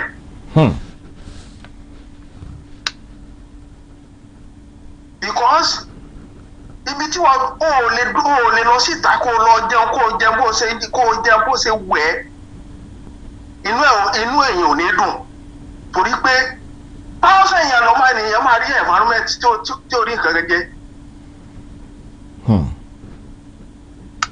Get me. tí èèyàn bá sọ pé òun ní owó wò lè yan ní tí ò owó wò lè yan ní tí ò lè rìn free láti àdúgbò sí àdúgbò tí ò lè rìn free irú enjoyment wo nìyẹn kò sí enjoyment kankan bẹ̀ rárá. Hold on sir hold on sir bí a ṣe ń sọ̀rọ̀ lọ́wọ́ ìyàwó mi lọ sí church nítorí pé ní Good Friday ní Ash Wednesday ó lọ church this is 11:15 ní England kò tí wọlé wọn bí wá dáa ká ní Nàìjíríà la wà kó wọn wọlé ní 11:45 obìnrin àbí kí ni sọ kú tó wà ní Sweden wọn bí dáa kó má ti wọlé ní 11 lálẹ́ ẹrú ọdẹ bá mi àyà mi ò já ṣùgbọ́n ní ibi tá a wà tó ń pè ní Nàìjíríà tó sì lè da yẹn right kò sí ná wọn dẹ ní ètò kankan láti fún wa níná in the next 100 years. Even 200 years. wọn ní ètò kankan láti fún wa ní good road in the next 1000 years. omi kò sí iná kò sí ọ̀nà kankan. wọ́n dẹ̀ ń try láti bà education system jẹ́. ẹ jẹ́ kí n sọ kí nìkan fún yín. wọ́n try láti bàjẹ́ àbọ̀ ti bàjẹ́. wọ́n ti bàjẹ́ sà. ẹ jẹ́ kí n sọ kí nìkan fún yín. bẹ́ẹ̀ni sà. nílùú tí àwa nílùú yìí táwa ń sáwà yìí ìgbà kan wà tí wọn ò lè dá búrẹ́dì baguette náà fún bàkínì yẹn ní baguette wọn ò lè dára láti jẹ nílùú yìí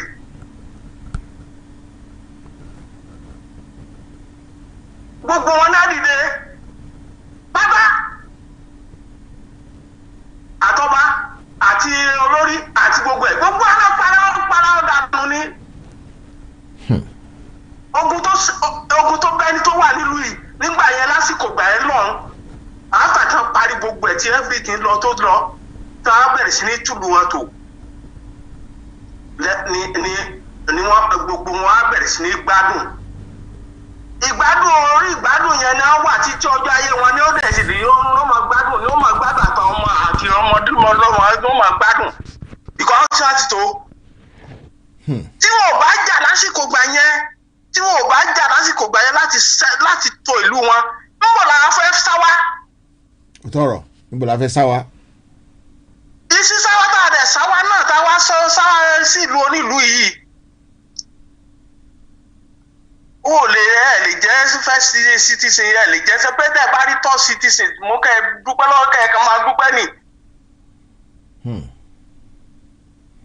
tá a bá rí third citizen gan mú ká máa dúpẹ́ ni. kẹ́ ẹ máa dúpẹ́ ní ìyá ní gbogbo ẹ̀ kó ṣe wọ́n ní ilé gbegbe ńlá kò ní ilé kòkó ní ti àgbẹ̀ ní ẹyẹ kẹ́ ẹ mú ẹyẹ wálé ìrísí ìgboro kò sí bó ṣe ká ẹ lè tọ́jú ẹ̀ tó ọ̀nà tó gbà tó fi pa sí ibi tó ti wá ló ń wá. gbádùn nílò yìí kò sí gbádùn kankan anybody kò gbọ́ anybody tó wà ní abroad pàtàkì kò sí gbádùn kan fún anybody. ìlú èèyàn ní gbádùn wà á ní ká túlù wá sí kílù wá dáa tá a bá fẹ́ jà ká jà ẹni tó bá ṣẹ́kù kó ṣẹ́kù ẹni tí ò bá ṣẹ́kù kó ṣẹ́kù kí gbogbo ọ̀rọ̀ ọmọ ìran díẹ̀ ká máa jayé lẹ́yìn tiwa ká máa jayé ẹni tó bá máa kú kó kú ẹni tó bá máa lọ kó lọ bẹ́ẹ̀ ká jà ká gba ìlú wa ká dẹ̀ tuntun ká fi wọ́n máa gbádùn ní old western region. hold on bẹ́ẹ̀ sà uncle láti +61 did you benefit from free education? Free education ni. Okay, hold on no uncle tó wà láti Italy àbí ṣé ẹ̀yin benefit ṣé ẹ̀yin sanwó school ọmọ yín kankan ní Nàìjíríà ní ọwọ́ tẹ wáyé sà uncle tó wà láti +33 sorry I said. èmi mo yẹ owó tí mo ń san. So how hungry are you that you're paying so much money I'm very for stupid education? I'm very very angry. Pẹ̀lú owó tá à ń san kò tó standard kò tó free education Western region. nígbàgbà ní old Western region nígbà tí bàbá Awólọ́wọ̀ ń ṣèjọba kò sẹ́ni tó fẹ́ lọ sẹ́ni federal kò sẹ́ni tó jáde tó fẹ́ lọ sẹ́ni federal because iṣẹ́ wà ní Western region everywhere. àbí. àwọn tó ń bá ṣe exam. bàbá tó sọ̀rọ̀ tán láti kọ̀tún yẹn mo fẹ́ béèrè lọ́wọ́ ẹ̀ ó dùn mí tí mi ì bá lórí call. no a gbọ́dọ̀ fi ọwọ́ ìfẹ́ ká fi fà án mọ́ra. mo understand inú òun ló jẹ́ kí n pè ordinary mi ni mo fẹ́ sùn gan ni mo wà lórí couch bed mo fẹ́ sùn but ọ̀rọ̀ yẹn touch mi lè sùn mi lè inú bí mi mo wà but mo understand nǹkan tẹ́ fẹ́ ṣe olóyè kí n try láti pè mo ti kọ́kọ́ wo nọ́mbà yìí mo tẹ̀ ti give up mo kàn tún wo fóònù yìí ni because fóònù tí mo ní bíi mẹ́ta ni mo kàn wo fóònù pé mo save nọ́mbà yìí jẹ́ tún wò mí ń charge kan mi lè lọ wo yẹn torí mi fẹ́ di lórí káṣí tọ́wọ́ mi bá mo kàn wo mo kàn tún rí nọ́mbà mi kàn yé try ẹ̀ báyìí ó kàn lọ kò pẹ́ yẹn lẹ drop call wọn tó yé yín ṣe ní bọ́ọ̀ wà ẹ private school tó ti ń teach yẹn ẹ béèrè lọ́wọ́ ẹ̀ òun náà contribute bí Nàìjíríà ṣe ń bàjẹ́ because àwọn ọmọ ẹ̀ pápá ti SS2 SS3 wọ́n bá wọn ṣe WAEC òun ló lè má nífẹ̀ẹ́ sí but kò ní choice because ibi tó ti ń ṣiṣẹ́ nìyẹn proprietor ẹgbọ́n nǹkan tó sọ pé proprietor school sọ pé tó bá dé kinní kan kó jẹ because proprietor mọ̀ pé òun ṣe dán pẹ̀lú SSC fáwọn ọmọ yẹn àwọn teachers yẹn dẹ̀ lọ́ máa ń ná àwọn náà lọ́ máa bá wọn treat àwọn questions yẹn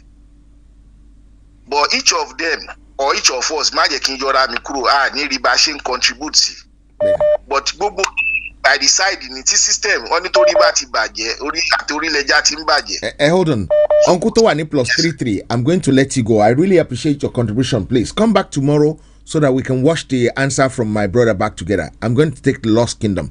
Lost Kingdom, you are on the show tonight, sir. Ekale, sir. Share with me. Hello, sir. Hello, Baba. Mo like you. Can you retrieve your kingdom? Yes, you are lórí show tí bàbá kan tó ti sọ̀rọ̀. Bẹ́ẹ̀ni, sir. Okay. Ṣé mo lè máa sọ̀rọ̀ lọ? Ẹ sọ̀rọ̀ ẹni àlejò mi pẹ̀lú mi ẹni +61 pẹ̀lú wa so you two are going to be talking. If you come and listen, I can moderate any. So you can ask each other question or you can deliberate together. Oh yeah, everyone's okay. All right. Ọ̀rọ̀ tí bàbá ẹ kalẹ̀ gbogbo ẹ̀yin ọmọ Yorùbá ọmọ kóòtù òjìrè. Ẹ kalẹ̀ sà. Ẹ kú akitiyan. Ẹ kú akitiyan. Ṣé ẹ rí gbogbo ẹni tó dá sọ̀rọ̀ yìí ó ká yín lára ni. Kò sẹ́ni tí ó sọ ibi gbogbo àlà ń sọ ọ̀rẹ́. Inú mi dẹ̀ dùn pé a ní freedom láti express feelings wa. Ṣé rí bàbá Ìkọ̀tún àwọn sẹ́ẹ̀tì great granddad mi ni wọ́n. No, wọ́n ṣàgbàlagbà is a young man. No, ideological wise lọ́sọ̀. Ẹ jẹ́ kí n máa sọ̀rọ̀ lọ ẹ̀yin ẹ fi sùúrù gbọ́ mi. Ṣé rí great granddad mi? Orí ibi tí ó ti ń make effort pé kí nǹkan dá. Ló kú sí. Yóò dá. Ẹni sùúrù ẹ jẹ́ kí n rán yín létí orin kan tá a máa ń kọ ní church. Yes, sir. Màmá jẹ́ ń kú sórí mo ṣe o. Màmá jẹ́ ń kú sórí mo jìyà. Ẹlẹ́dàá mi sọ̀rọ̀ mi dayọ̀ káyé máa yọ̀ mí o. A máa kọ́ gidi ni o. Màmá jẹ́ ń kú sórí mo ṣe.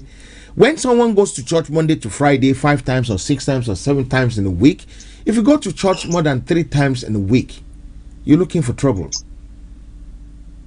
If you go to mosque more than 5 times in a week, you're looking for trouble. It doesn't mean you can't pray 5 times or 5 times a day at home. But if you are work, how could you go to mosque 5 times a day? And you expect to make it in life? Ṣé rí ọ̀rọ̀ tẹ́ sọ yẹn n tí ń pè ní àrùn kánsà tó ń dààmú ọmọ Yorùbá nìyẹn. Okay, the person calling from +447415, I'm going to call you back from another number. Please make sure you answer it because I want this program to be very, very nice. I want people to be able to talk about it, express themselves without me getting too much involved. So I will moderate. But still, I want people to be able to express their opinion freely without any fear, any worries, or anything. I just want us to do it.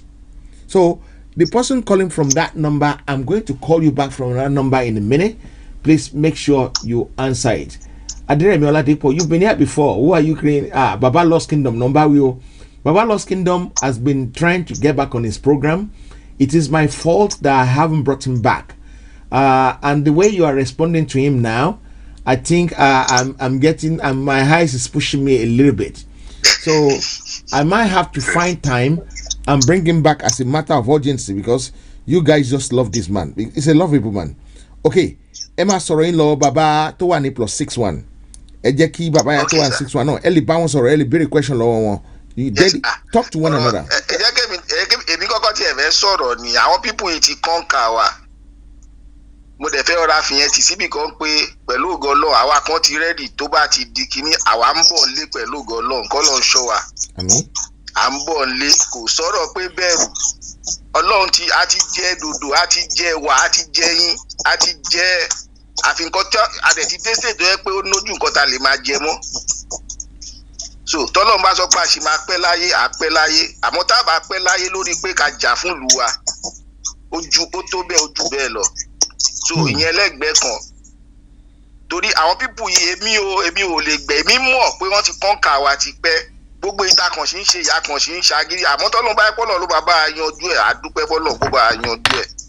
But àwọn pípù tá à ń bá kó yìí wọn alágídí ni wọ́n dẹ̀ ti bìlí pé àwọn ti ẹ̀ mọ̀ kò sẹ́ni tó lè ṣe ó dàbí pé kéèyàn máa kọ́lé bóyá kò ti kọ́dé o fẹ́ kọ́lé olókè mẹ́ta o ti kọ́ dókè méjì ṣé wọn pé kò ní fẹ́ dúró kéèyàn kan wá fẹ́ gbà lọ́wọ́ ẹ̀ kéèyàn kan wá sọ pé kó dúró ààyè kan péré lókù kí n dẹ̀ rúùfù ẹ̀ á fẹ́ push ẹ̀ so irú stage tó wà nìyẹn so kọ́lọ́hún gbà wá tọ́lọ́hún bá a ṣe àdúpẹ́ fọ́lọ́hún pé kí gbogbo ẹ̀ lọ ní peace torí èmi mọ̀ pé bó ṣe wà yẹn wọ́n play joker kan àwọn tó yóò lè yé wọn tí ò bá tiẹ̀ ní sógun gan ti gbà wọn ibì kan tó wà kò dẹ̀ sí tá a bá gbà lu a máa fẹ́ lé wọn wọ́n dẹ̀ máa fẹ́ máa negotiate irú nǹkan tó ń ṣẹlẹ̀ ní Russia Ukraine sí náà ni àwọn náà fẹ́ dúró láwọn ibì kan pé àwa náà ti dọmọ nílùú bíbá yìí ẹ̀ lè lé wa wọ́n á fẹ́ máa claim ara wa wọ́n dẹ̀ mọ̀ pé kò rí bẹ́ẹ̀.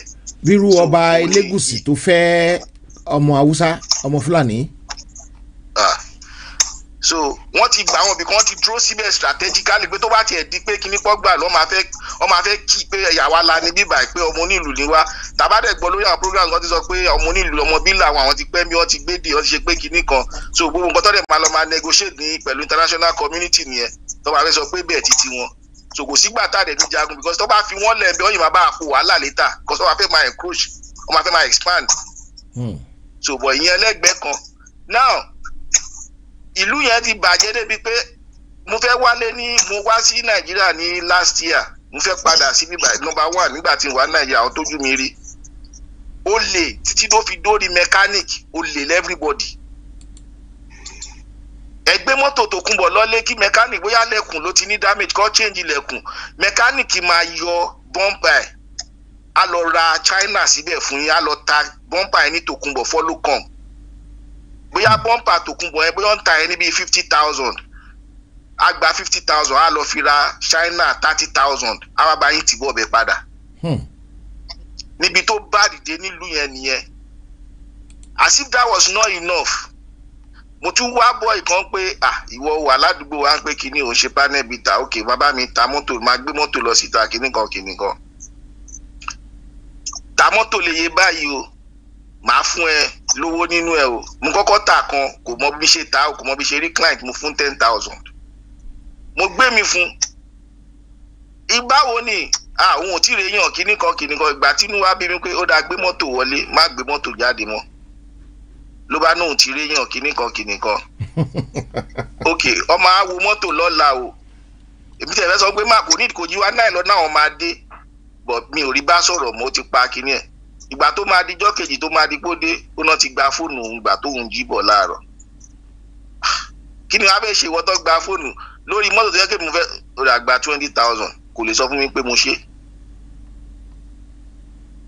ìyẹn ẹlẹ́gbẹ̀ẹ́ kan bẹ́ẹ̀ ìgbà tí mo tún padà bọ̀ Qatar Airline adé airport gbogbo wa tó Qatar transit àwọn passengers láti Abuja wá sí Èkó wọn ò lè kó gbogbo wa wọ́n dẹ̀ mọ̀ pé àwọn ò lè kó wa. Ǹjẹ́ kémi dọ́dọ̀ pé flight mi wà láàárọ̀ ọjọ́ kejì ò jẹ́ kábíyà ká sún airport mo dẹ̀ lọ fẹ́ bá wọn wọ́n dẹ̀ dàrú mọ́ mi lọ́wọ́ bá àpò wàhálà ń bẹ̀. Wọ́n bá ní ká lọ bẹ́ẹ̀ NCA a lọ bẹ́ẹ̀ NCA mo kọ statement pé kìnnìkan làwọn yẹn bá bẹ̀rẹ̀ sí ní dribble àwọn kí ló ń ṣẹlẹ̀ ẹ̀yin ní regulator náà ẹ bá Qatar sọ̀rọ̀ kọ́ yọjú ọ̀rọ̀ ọ̀ṣà bá ṣe bínú lọ́lé láàárọ̀ ọjọ́ kejì nìyẹn ìgbà tó máa pè mí èmi tiẹ̀ di sùn ó ṣàdíjọ́ Monday ń bá lọ wọ́n bá ní kí wọ́n á lọ bẹ̀ Qatar kí ni kí wọ́n á lọ bẹ̀ wọ́n fún mo bá wọn pò títí ìgbà tó yá mo láti ra tíkẹ́ẹ̀tì mi pẹ̀lú another airline mo lọ ìgbà tí mo máa dé bíbá mo wá ní fẹ́ wá report pẹ̀lú Canadian Transport Authority mo wá send email sí Qatar bá ń sọ fún mi pé èmi mo engage on an unacceptable conduct ní orí airline ní orí flight tẹ́ ẹ̀ check wa into ìyàwó mi wọ́n tún sọ pé òun náà àwọn sọ́ọ̀rì pé àwọn ò lè gbé pé engage in kinní kan at the airport èwo la fẹ́ dìmú méjì ní airport ìyàwó mi fa wàhálà èbí fa wàhálà lórí flight but mo fi yẹn sẹ́gbẹ́ kan gbogbo àwọn nǹkan tó tiẹ̀ ń bí èmi nú pọ̀ àwọn ASUU official wọ́n dẹ̀ ń dribble mi ìgbà tó wá rí pé mo padà wọ́n ti wá mọ̀ pé mo padà wọ́n wá send email sí mi pé kémi wá wo CCTV footage jọ bẹ́ẹ̀ kí n wá wò láago 11 wọ́n send email sí mi ní 11:26 mo wá reply fún wọn pé ẹ fẹ́ kí n wá wo CCTV footage ní 11 o'clock ẹ send me ní 11:26 báwo lẹ ṣe fẹ́ kí n débẹ̀ ní 11 o'clock wọn ò lè respond gbogbo àdèmọ́nukúlà ìlú tó ti bàjẹ́ náà ni ẹ díjí wọn mo send email sí ó ní airline lè ṣe nǹkan tó bá òun náà mo ní kó bá mi look into the matter kò dá mi lóhùn so but gbogbo yẹn náà ẹgbẹ́ kan ni Ọlọ́run á bá wa gba Yorùbá nation kò sọ̀rọ̀ pé kinní kan wọn ò lè ṣe constitutional reconstruction wọn ò lè ṣe. Did you know what is inside that thing? They've been asking for state police, but for one reason or the other they said no, because they know that if they have state police, things will not be the same anymore. Because you will be able to acquire arms and ammunition.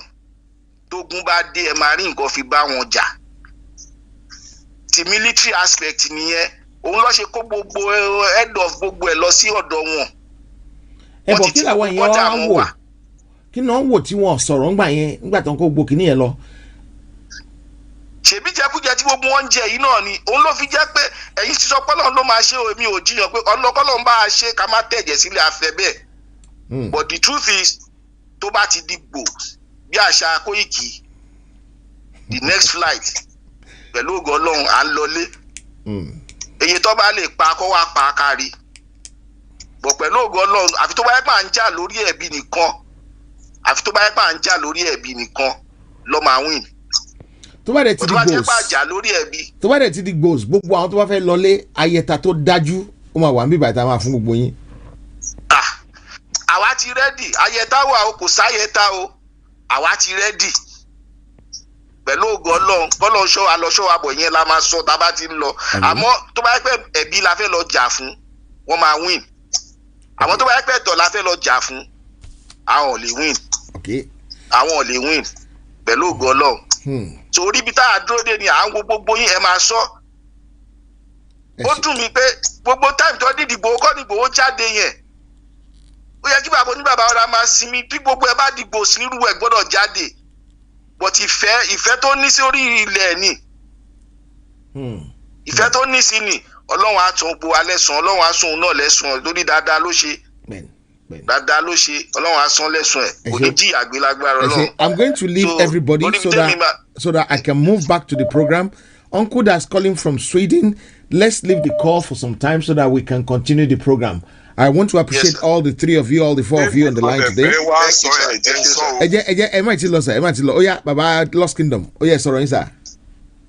Okay, bàbá kan tó ni mo ń direct àwọn explanation mi.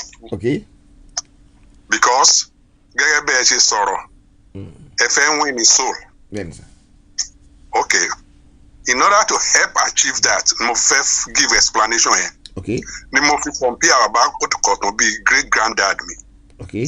Orí pé ìlú ọ̀dà ló kú sí, ó wá fi lé ọmọ rẹ̀ lọ́wọ́ tí ó wá jẹ́ granddad mi.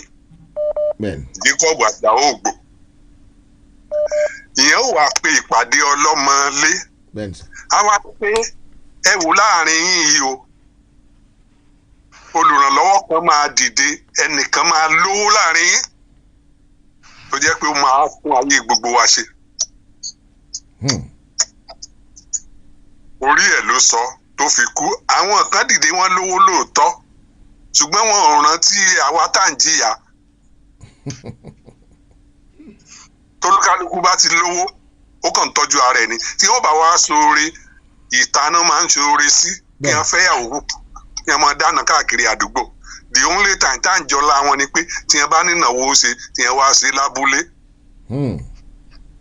Bá a ṣe ń jẹ poverty Iraqi village mi up till today. So nbo ni mò ń lọ. Bẹ́ẹ̀ni sà. Tí mo fẹ́ kí ó yé bàbá Ìkọ̀tún. Gẹ́gẹ́ báwọn gan ṣe sọ pé tí ó bá ti dáa fáwọn Nàìjíríà ti dáa nìyẹn, àwọn dẹ̀ máa jẹ́ blessings fún many. Kí ni population Yorùbá or kí ni population yìí tẹ́ ń gbé Ìkọ̀tún yẹn? Èló lẹ fẹ́ ní lọ́wọ́ tẹ́ ẹ fẹ́ fi ṣèrànlọ́wọ́ fún gbogbo ará Ìkọ̀tún? Káṣẹ̀ tó sọ Lagos, káṣẹ̀ tó wá sọ gbogbo ilẹ̀ Yorùbá. Poverty àṣìpọ̀. Àti pé ńgbà wo ni ó máa dáa fún yín gan tẹ́ máa lè ṣe yẹn? Ọmọ tí wọ́n bí lẹ́nìí ó lè ti pé 30 years old kó tó di pó dáa fún yín. Mi ò gbàdúrà délé fún yín. Àwọn kan tí wọ́n ń jìyà lọ́wọ́ gan wọ́n ti kú sẹ́nu ẹ̀. Òtọ́rọ̀. So kí ló dé tá à ń fi ọkàn pé Messiah kan máa dìde wá pọ̀sùn kó jẹ́ pé mi gan ni Ọlọ́run máa pè ní Messiah yẹn tí ó wà rescue few people. Kí ló dé tá à work towards sí pé ẹni tó yẹ kó provide electricity which is the government, kó má di pé kó dáa fẹ́mi kémi ra generator.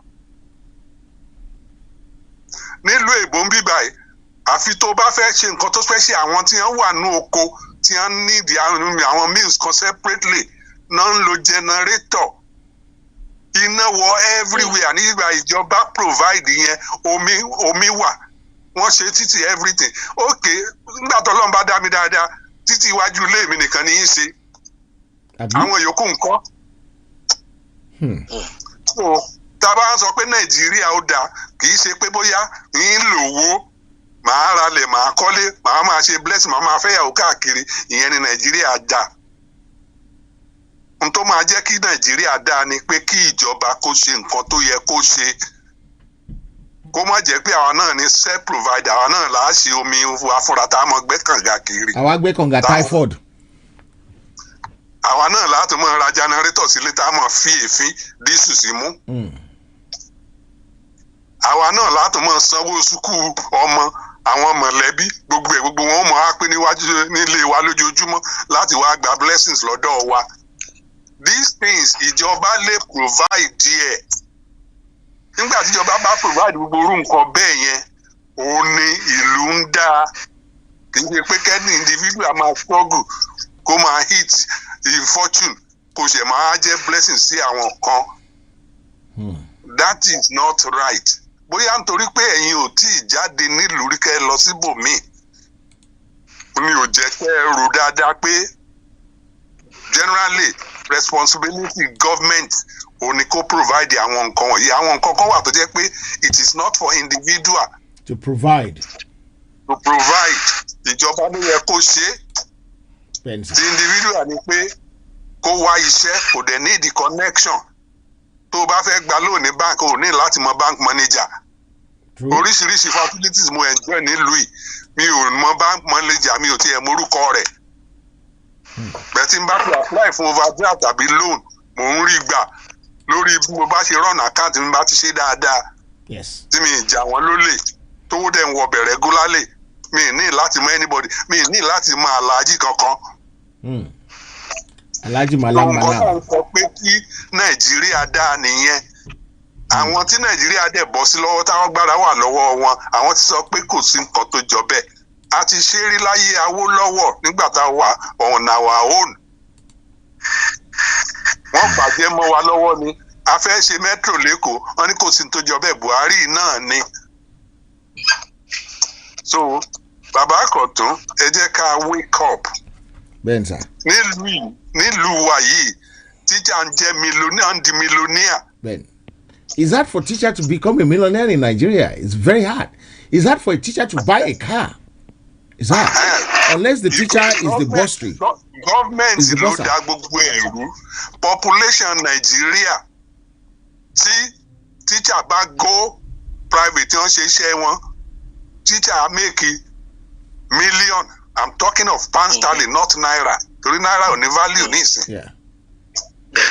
So àwọn opportunities tó wà nìyẹn tó yẹ kó tá a bá ṣe dáadáa gbà táwọn Fúlàní dẹ̀ ti sọ pé kò possible Nàìjíríà kò pé wa nìyẹn Nàìjíríà ò lè dáa. Okay, thank you, Baba Lost Kingdom. Let's. The guy from Sweden is back on the line because I think he has something to say, and it will be the one that will have the final say on this segment of the show. We're gonna go on a commercial break shortly. Baba from Sweden, Egbon Sokesa. Hello, sir. Ekale, sir. Yes, sir. Yes, sir. Ẹ jọ̀ọ́ àwọn question kan lèmi fẹ́ bi ẹ̀yin gangan léèrè o Mr. Heritage. Mo gbọ́ yín sà. Ẹ jọ̀ọ́ number 1 question tí mo fẹ́ bi yín léèrè ni wípé how genuine is this cause for Yoruba nation? How genuine is it? Okay. Shaking down ni abẹ́ máa bí gbogbo ẹ̀ tán. Number 2 ó ní wípé ṣé ẹ support àbí ẹ believe in a diplomatic way ni àbí wípé kóníkálùkù lọ lágídí? Question méjèèjì tí mo fẹ́ bi yín léèrè nìyẹn. Tẹ́ bá wá dáhùn rẹ̀ another one possible come out. Okay. let me tell you how we're going to do it. Let me tell you how I pray that it's going to happen. Let me tell you how I believe it's going to pay us. Tí Ọlọ́run bá ti wà lẹ́yìn bó ṣe ló máa ti wà lẹ́yìn tí mo mọ̀ pé Ọlọ́run máa ń tíyàn lẹ́yìn kò kí n tíyàn lójú. And I want everybody on the line to hear this properly tonight. This is a very genuine cause that we will achieve what we are trying to achieve by the grace of Almighty God. I said a prayer last year, August 3rd. I said by the August 3rd of 2022, everybody will see clearly how things is going to happen. Because I know my Father in heaven does not deceive. I don't want to be part of any nonsense, any fake thing or anything that I will dabble into and it will not materialize. I don't want to be part of it. I look at it critically, I pray about it, and I find out that God has said is going to deliver us. Agidi, diplomatic way, whichever way God wants us to go is how we're going to do it. But one thing I know is that Omo Yoruba to ma ku oni po. And I will explain myself. In Egypt, Baba Lost Kingdom is a shame is gone. But I'm sure he's going to come back. In Egypt, when the children of Israel wanted to leave, wọ́n ṣe lágídí, wọ́n ṣe ní ogun, wọ́n ṣe ní diplomatic way. But they were just conveying God's message authoritatively to Pharaoh. And the same thing is, if you look at Baba Igboho antecedent, the same thing he was doing. If you look at Nnamdi Kanu antecedent, the same thing he was doing. Kò ṣe lágídí, kò ṣe ní diplomatic way, but he was conveying the message to the authority that we are leaving. And Igboho, we said, no going back. He wasn't there when God spoke to me. I wasn't there when God asked him to go and lead. But the gentleman that convinced me, that spoke to me, spoke so well that if he has come to me any other day, I would tell him to F off. And I told him, because from 1985, my mother has told me Nigeria can never be good.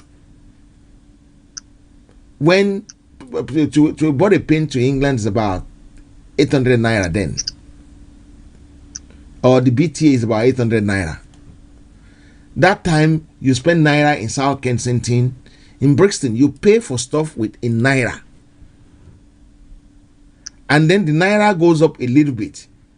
And my mother said, "Owoto loke yi. Ibeori brukuni o, koni lole o." Nígbà tó wọ́ di 20-1, I remember one Mama Femi wanted to go and borrow some money at the bank. Láti lè make sure one bank owó yẹn sí Nigeria. My mother told her, if you do that, you will be at loss. My mother discouraged us from saving money in Nigeria then. So many of us that save money in Nigeria then and up to now, I'm sure are regretting it for saving their money because the money is worthless now. If you save 1,000 pounds in Nigeria 10 years ago, I don't think you have 200 naira left to.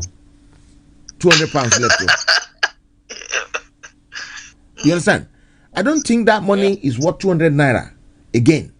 So this course is a genuine course, and we get there by the grace of God. How are we gonna get there? I don't know. But if you look at things properly, we are going back to Eden. And I will explain that as well. Before Yoruba Nation, if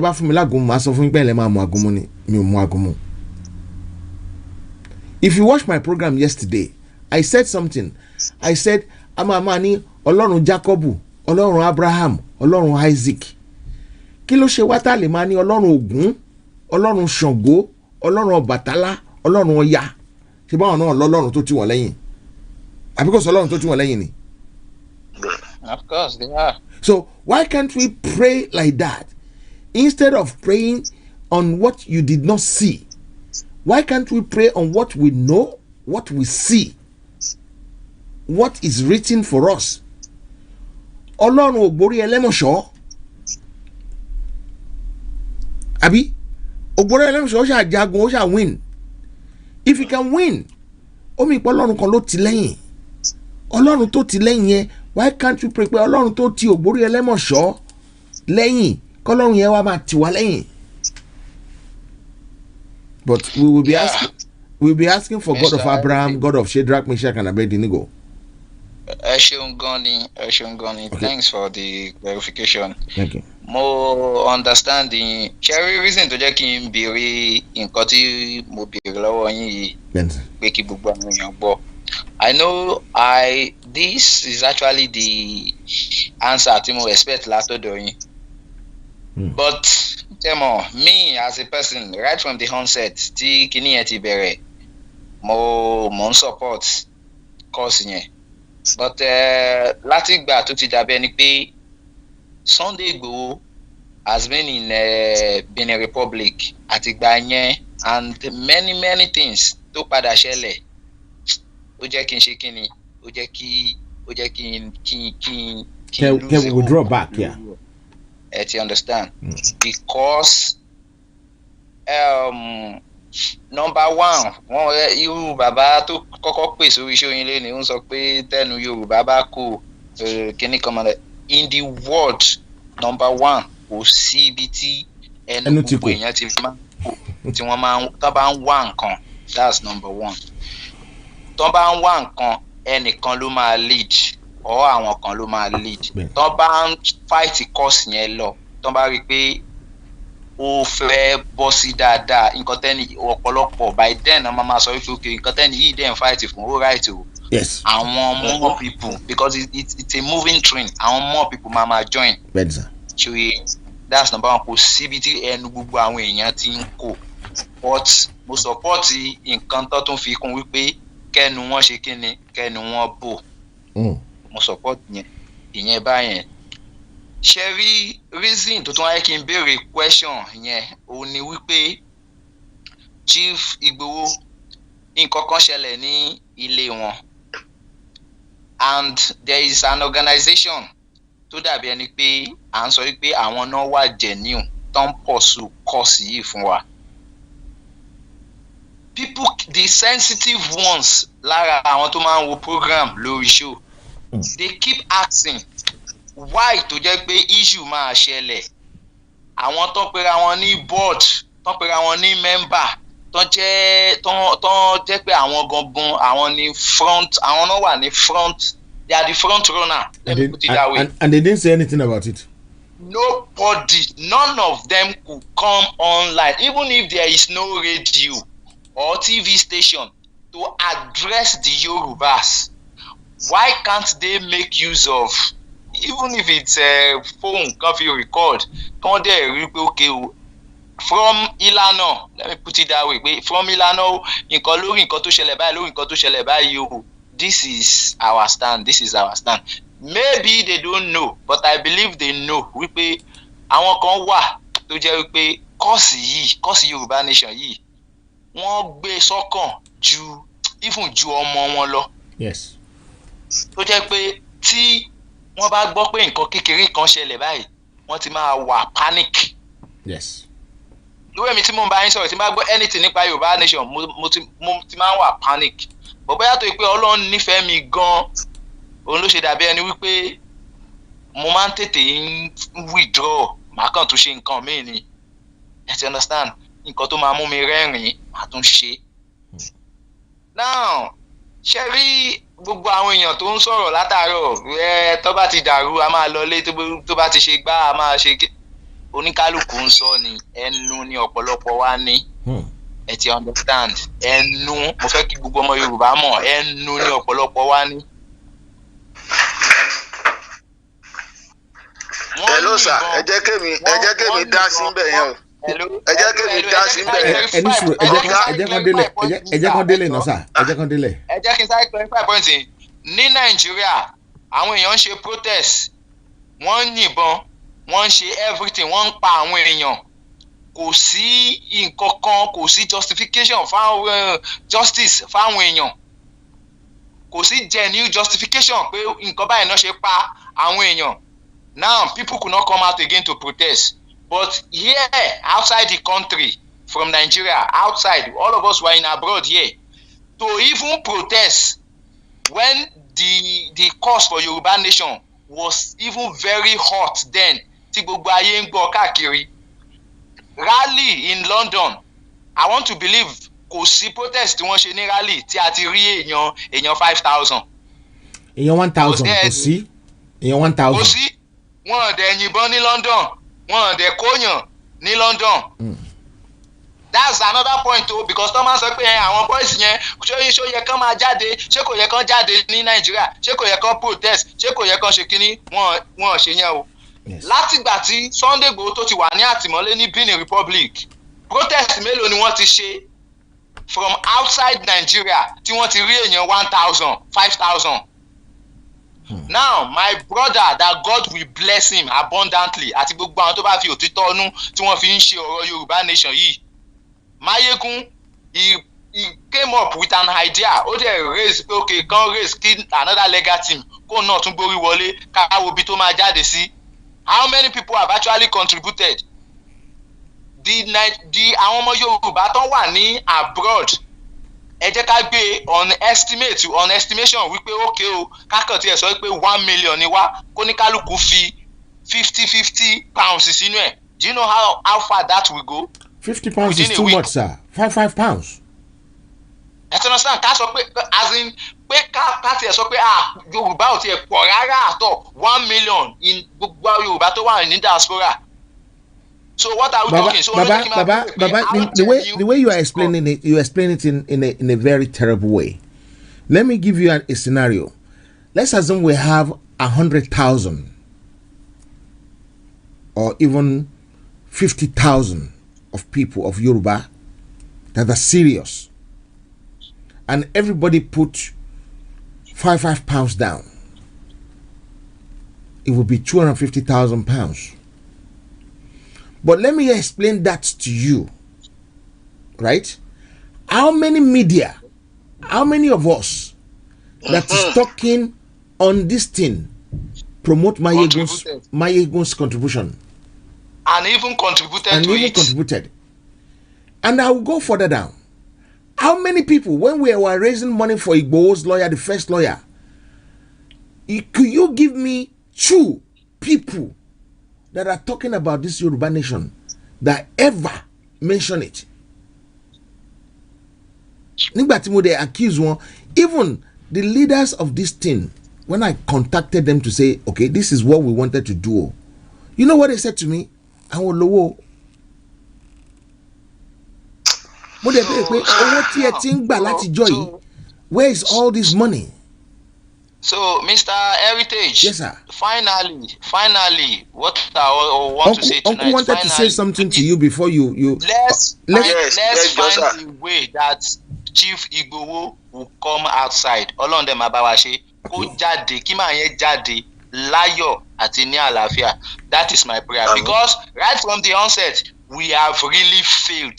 Because ẹni tó yẹ ká protect gan nìyẹn right from the onset. Because if the man is out or is available till this present moment, things this Yoruba nation kò ní lọlẹ̀ báyìí. Let me come in before my brother come in there on that one. When I said that, we need to protect Baba Igboho. You know what the people around Igboho said to him? Èmi one Nigeria ni mo ń ṣe. This is what people said. But one Nigeria mo ń ṣe. But Uncle tó wà ní the other line, ẹgbọ́n sókè ẹ fẹ́ sọ̀rọ̀ sí nǹkan tí bàbá sọ. Yes, sir. Ẹ jẹ́ kí n bóyá nǹkan méjì àbí mẹ́ta ni mo máa sọ sí. Number one, ṣe rí ìlànà.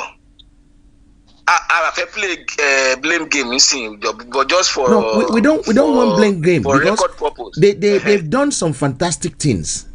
Exactly. Sherry, number one, all get it wrong from the beginning. The organization was not right for the movement. Let me put it that way, because only that you need structure on ground. God will bless you. Wait, Uncle. God will bless you. Yes, sir. The uncle from Sweden, if you remember on my program, I always say this: the people that started this thing in the UK, they have structure. They know what they were doing, and they were doing it. That is why they even approached me, because I didn't know anything about it. I don't do all this thing. To me, this is the first time because most of the things we're doing in this Yoruba agitation overshadow the good work that so many people were doing. And I will explain myself. Right? Initially, when they approached me, I said, look, the best thing to do is we have to have a collective effort. And I single-handedly invite everybody else. This is what is happening. Let's do it this way. Let's do it this way. Let's do it this way. Within 6 months, everybody say, they want to do their own. Within 6 months, I want to bear a instruction. Everybody now decided to go and form their own group. And this is the terrible thing that we know how to do. It's a shame it happens like that. My heart even bleeds. Sharia Yitewani UK, me ma blame me lele. I stand to be corrected or to be responsible. Mo try láti join group kan. Canada ni mo wà currently. Àwọn tó náà wọ́n ṣe kí dẹ̀ lọ́n pé kí ni consular. Yes. Consular service. I joined them purposely because I wanted to get in, so that Male ma chip in idea. But láti training lásán ni mo ti sense pé àwọn bàbá sọ pé system ló fẹ́ operate níbí báyìí, mo dẹ̀ rọra withdraw. Brother, let me come in there. I will say something to everybody watching tonight. I am an advocate of anybody, anything to anybody bá fẹ́ ṣe, let them keep doing it. Àpàdé níwájú. Right? Even ẹni tó ń yí èkánná fún àwọn tó ń ṣe nǹkan kan ló ń ṣe. Ẹni tó pàtẹ́wọ́ fún wọn, ó máa try o. Ìlànà, whether they get it right or they got it wrong, tí ó bá ń ṣàwọn ni, we might not be where we are. Tí wọ́n ṣe bàbá kí tó, we might not be where we are today. True. So, what they've done wrong outweigh what they've done right, outweigh what they have done wrong. Sure. Even in the wrongness they have, there is a little bit of strength we can learn from. Of course. And okay, anybody that wants to do consular, I'm not in support of consular, but I won't condemn them. I'm not in support of so many things so many people are doing because I can see beyond my own nose.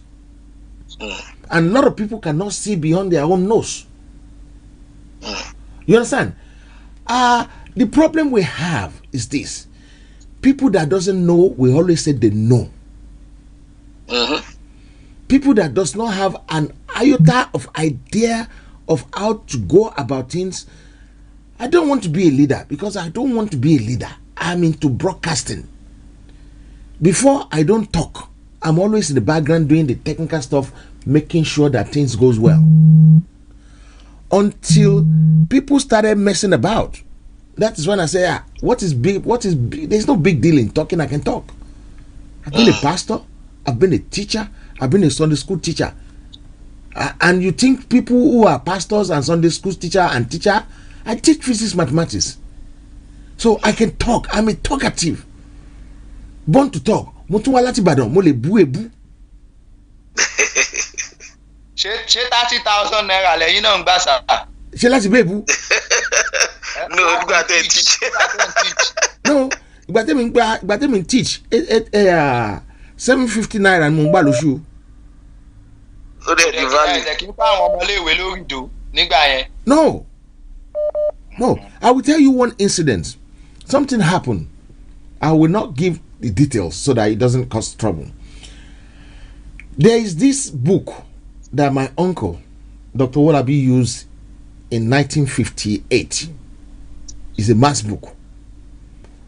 Ìwé yẹn ni mo lọ sí ilé ńjọ́ kan mo kàn rí ìwé yẹn. Ìwé yẹn ti pẹ́ 1958. Bó ṣe mú ẹ lọ school nìyẹn. Mo wá fi ìwé yẹn ṣe question and answer fún àwọn tó fẹ́ ṣe WAEC because I always have a lesson to máa ṣe máa ń gba èèyàn púpọ̀ sí lesson mi.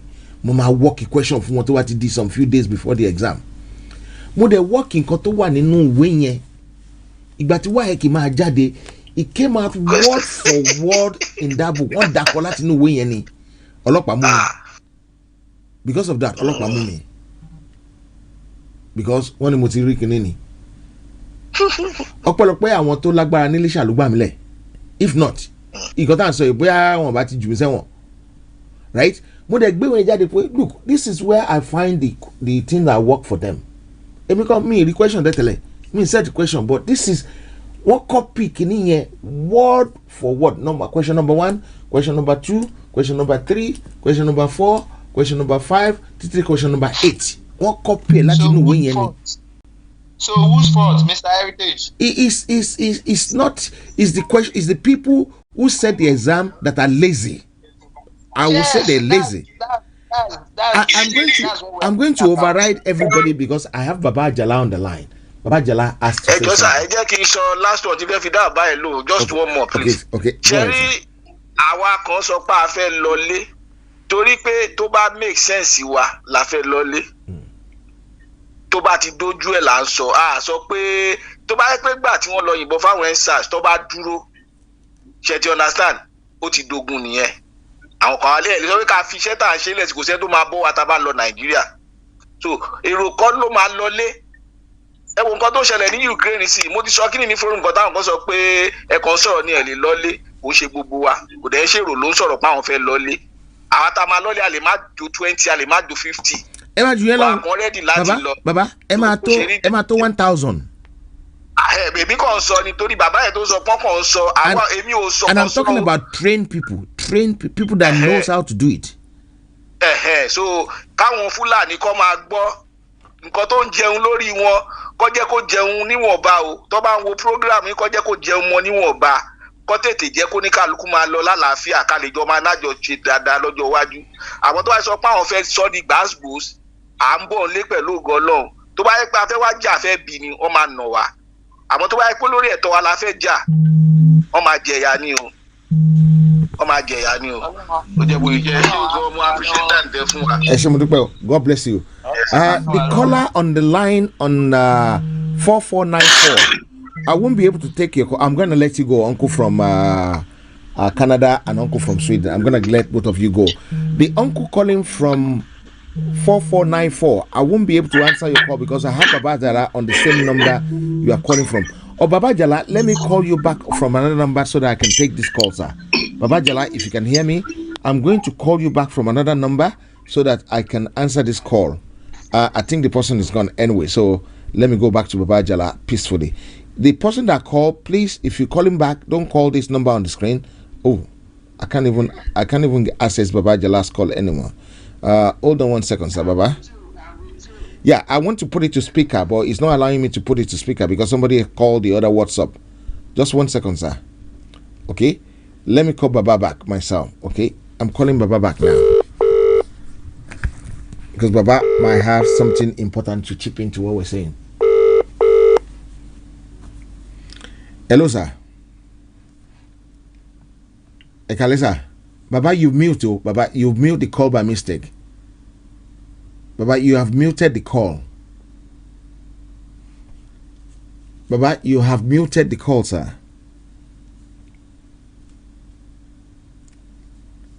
Baba Jala, your hair might have muted the call, sir. Okay, Baba, I've muted the call without realizing it. Maybe he couldn't. Hello, Baba is back now. Baba, Ekale, sir. Ekale. Yes, sir. Ekale. Yes, sir. Yeah. I see you are talking about the ASUU strikes and the education in Nigeria. Ben, sir. Oh, not like she, but people now, and now call people, why? What can we do? Clearly, she, in conflict better for common man. In yellow lead, see the argument. One person called from a cartoon and said, Nigeria, Shimada. That is what leads to where we are. When time about it, low time about it, I think it's coming back tomorrow, sir. Yes, it's coming back tomorrow because I've prayed with him, and by the grace of God, God will speak to him, and whatever God said to him, he will come back and tell us about it tomorrow. I don't. Nigeria, my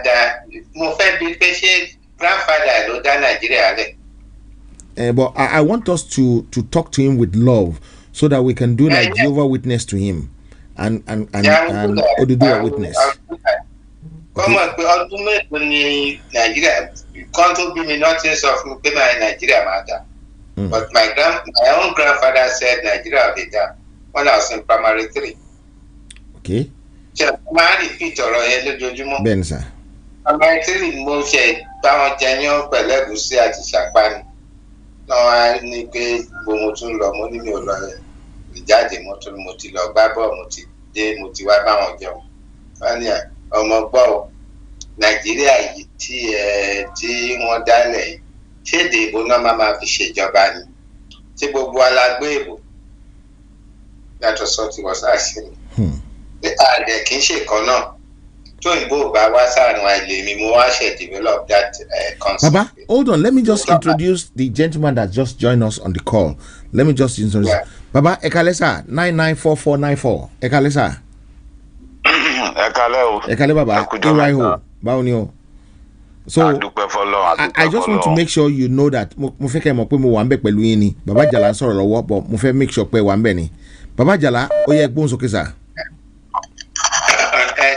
Hello, ṣé ń gbọ́ mi? Mo gbọ́ yín báyìí. Mo gbọ́ yín clearly. Mo ní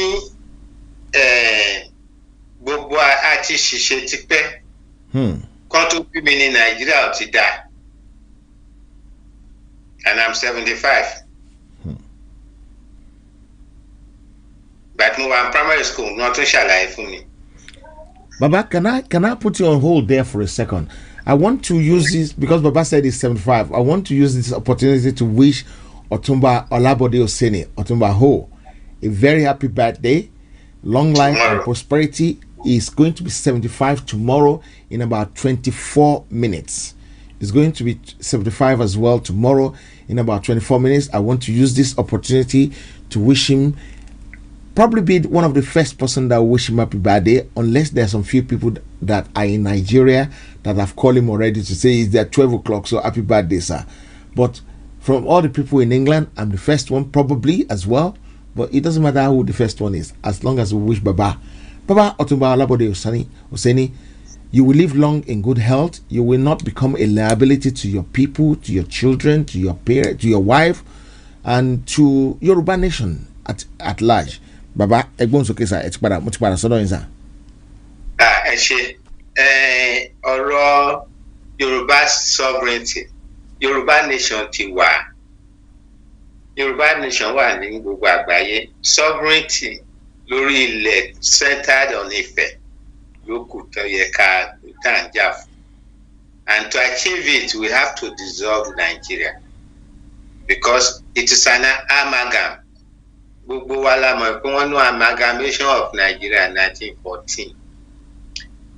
Bí business ni tó ń bá kó àwọn business bíi mélòó kan pọ̀ tí ò bá rọgbọ mọ́ ọmọ olúkálùkù máa ń fà kúrò nú ẹ̀ ni olúkálùkù á lọ máa ṣe nǹkan tiẹ̀.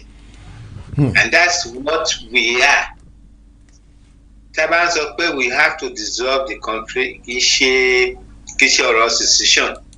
The country has outlived its youthfulness right from the day one tó ti dálẹ̀. Torí on the December 1913 nígbà tó ń bi Lugard pé kí ni tó ló fẹ́ ṣe amalgamation tó fẹ́ ṣe ó ní temporary matter ni in part and in place. He said it. It was a temporary matter, and it's published. It's in all the archives. Maybe, and I have books that mentioned it. I have also the administration of Nigeria 1900 to 1960. It's also mentioned it. If I can, I will tell you the page, but the book is not with me now because there are so many sessions of my research that I can easily be telling you about what I found out. And there was not anywhere done this up 100 years. And I will remind you, Yomi. Yes, you told me that before. Apart from that, British journalists can wá bẹ́ẹ̀ tó ń béèrè pé ṣé ẹ ní document 100 years tẹ̀sán pé ẹ ní. Because they themselves don't have it. It is not anywhere. Whoever is saying that 100 years not making Nigeria last, it is not so. Ó yẹ kó ti pín yà ti pẹ́ àwọn èèyàn wa náà bẹ̀rẹ̀ sí gbé gba nationalism láìmọ̀ ìdí abájọ bíi tí ìlú ti wá. Because like I keep on saying, they created Nigeria at the expense of French interest. The French have owned most of what is now called Nigeria, including Sokoto, at some point was under French control. It's all documented. So àwọn èèyàn wa tán yìí sọ pé Nàìjíríà máa dá ìjọ ò ló fẹ́ dá ta ló sọ fún kí ni wọ́n fi ní kí ìlú dá Western region tó dá tí a ṣèṣì mú wọnú Nàìjíríà ìyá ẹ̀ ló ń jẹ wá sìn. Western region up to 1959 was one of the best run regions, sovereign region, I will use the word sovereign regions of a country in the world. As at that time, everything we were doing in Western region was far ahead most of it, some European countries.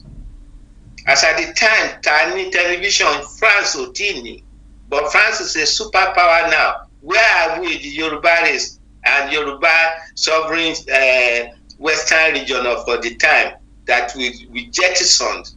All because as at 1957, we said our leaders said they are going to wait for their brothers from the north. Are we the same ancestral origin? These are the questions most of these elders who misled us have not been able to answer. Restructuring. One even compares 70 years ago, over 70 years, restructuring. Ẹ̀yin èèyàn mi tẹ́ ń gbọ́ mi, ìlú tẹ́ bá ti ń lù for 70 years táwọn yòókù ò gbọ́. Tó ti fàyà ṣẹ́ẹ̀ṣì máa continue láti lù ní. Kò possible sir. Kò ní dún mọ́, ara dún, kò ní túmọ̀ mọ́. Bẹ́ẹ̀ni sir. Ẹ̀yin èèyàn mi tẹ́ ń gbọ́ mi, a ti ṣìṣe tipẹ́. Bẹ́ẹ̀ni. A kì í ṣe ọmọ Nàìjíríà. Ọmọ Yorùbá ni wá tá wà nínú Nàìjíríà.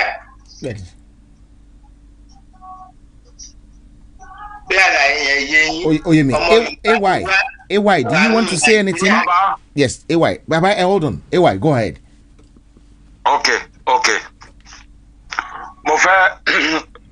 Mo fẹ́ sọ̀rọ̀ nípa nǹkan mẹ́ta ni o, but ìkànnù wọn question ni fún bàbá. Okay, go ahead, sir. Okay. First thing ni mo fẹ́ bi àwọn representative side ilẹ̀ Yorùbá ní National Assembly. Constitution tó ń fẹ́ amend yìí, mo fẹ́ bi wọ́n pé ta ló represent Yorùbá as a region tó gbé completely lẹ̀ fún Nigeria.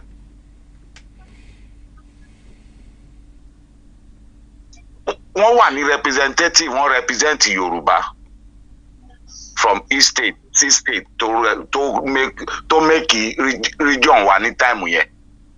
Ìgbà wo ta ló represent Yorùbá as a region time yẹn kó hand over regional government yẹn fún Nigeria? Kí wọ́n tó ṣe amendment tí wọ́n fẹ́ lọ tọwọ́ bọ̀ yìí. Ẹ jọ̀ọ́ ẹ bá wa bí wọ́n question. Ìwọ kó bá jẹ́ o. Wọ́n ní káwọn ṣàlàyé yẹn fún yẹn kó AY. Oh no, ẹ jẹ́ ṣe gbogbo ẹ̀ kó. AY tó wà ní credit lele kì í ṣe AY Ayo is actually Citizen AY is actually greeting you online as well. He's on Facebook and he's saying hello to you, sir. Okay, sir.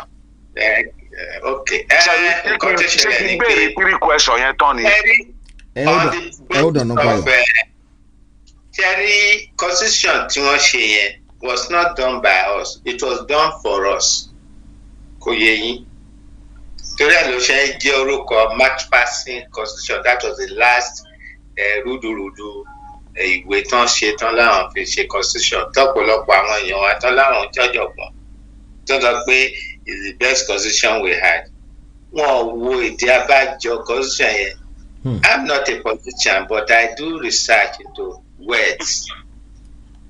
Bó ṣe ń gbọ́rọ̀ kalẹ̀ bí Yorùbá àwọn bàbá wa wá ní àwọn fetí sí ọ̀rọ̀ kán lè dá sí ọ̀rọ̀.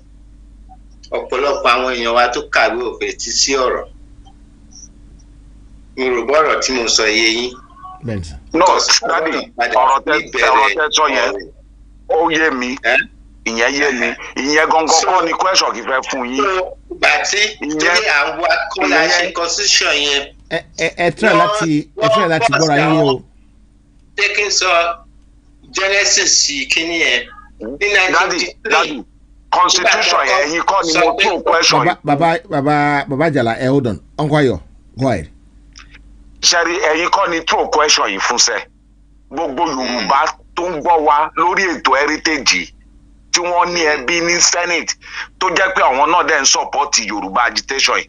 Kóníkálùkù bá wọn pàdé nínú ilé níbi anywhere bí wọ́n question yìí kí wọ́n dáhùn. Kí wọ́n bá ti lè dáhùn ẹ̀ Baba Jala ẹ̀yin mọ̀ ń pẹ́ ni but tí ọ̀hún ò bá ti lè dáhùn ẹ̀ ẹ jẹ́ kí wọ́n mọ̀ pé nǹkan tó ń fẹ́ lọ sign yẹn nǹkan tí ò dá ni. Amendment. Àgbàsọ náà tá à ń sọ̀rọ̀ a gbọ́dọ̀ bẹ̀ sí ń lo agogo yẹn náà. Bẹ́ẹ̀ èsì ni a gbọ́dọ̀ a máa lo agogo sí wọn létí. Torí mo ti bá wọn sọ̀rọ̀ ńgbà kan pé kọ́ má rò bí bóyá wọ́n ní ipò ní National Assembly because kò sí nǹkan tó fẹ́ ṣe sísá tó bá ní convote sí tí wọ́n máa ń win. The North will always vote against it. Why? Torí àwọn náà ní majority representatives at the Senate and at the Federal House of Representatives or whatever they call it, Assembly. But by virtue of the mistake tí àwọn èèyàn wa ti ṣe láti 1947 ni wọ́n ti fún North ní more district council offices, 168 district council offices. Western region ní 57, East ní 77, Lagos and Calabar ní the rest 13, gbogbo ẹ̀ ṣáà jẹ́ 312. By 1959, these district council offices lowered the constituencies to official election. Yeah, I was in primary school then. Mo figures mo ní Awolowo ò lè win election yìí. I was in primary school because mo like ìṣirò torí èdè Yorùbá náà fi kọ́ wa ìṣirò. Mo mọ̀ bọ́ ṣe ń yọ nǹkan sí nǹkan. Bẹ́ẹ̀ni sà. Báwo ni àwọn ọmọ jẹ́ èjì máa ní 57 seats tó ń contest lé lórí tí náà ti ní 168 báwo náà ṣe fẹ́ win? Kò bọ́ sí despite the fact pé ọ̀pọ̀lọpọ̀ wa ta tún kàwé o a máa ń wo figure total votes tó ń ṣe Eastern region had more votes, Western region was second, and the North was third. Wo consistency normal fi determine mọ bó ṣe ń ṣe election lu iná. It does not matter how many people, but the consistency quantification nothing can to win finally. Okay. We lost. Guys, because of time, we have run out of time completely on the show tonight. So I want to thank Baba Jala. I want to thank AY as well for joining the show. Baba, Eshimudupe Polo Yin Amari Bani Ojojumo Ojo de Nitin Layo àti àlàáfíà. Anu Ọlọ́run alaye kò ní fi sílẹ̀ láíláí. Ẹ ṣé baba mo dúpẹ́ o. Ẹ ṣé gan sir. Tó bá di ọ̀la a tún máa continue lórí ìyẹn sir. Ṣé gbọ́ sir? Ẹ ṣé. AY, I really love that as well. Thank you very much for that. I want to thank everybody who is on the show tonight that have been participating in one way or the other. It's a very interesting program, and I'm sure we can do it again tomorrow by the grace of God. I listened to Biden's speech yesterday, mentioned that the United States must catch up in influence like Dubai, but in that dirty, stinking lugard, whereas no light. Okay. I want to thank everybody who has been part of this show. Please, if you are here for the first time, please like, subscribe, and try and share it as well. I want to put a correction to something. I will not blame anybody, even if they're trying to sabotage, if they are saboteur of what we're doing. Because someone try to make it difficult for us. They're actually encouraging us to do it better. And that's the best thing to do. That's the best way to go forward. And everybody, whatever you do, is a plus, and it's a win-win-win situation for all of us. Guys, I'm going to use the last few seconds of this show to tell you about Herbal Remedy. If you haven't heard about it before, please, you need to try and look for it yourself. Nigerian men are enlightened to go fight for Ukraine. Enlisting. It's so sad. Maybe they might learn one more thing or two things that they might use in hunting later on. I don't think Nigerians in Nigeria will want to go to Ukraine to fight. Did they have the skill, the technology know-how? Did they know what they're doing?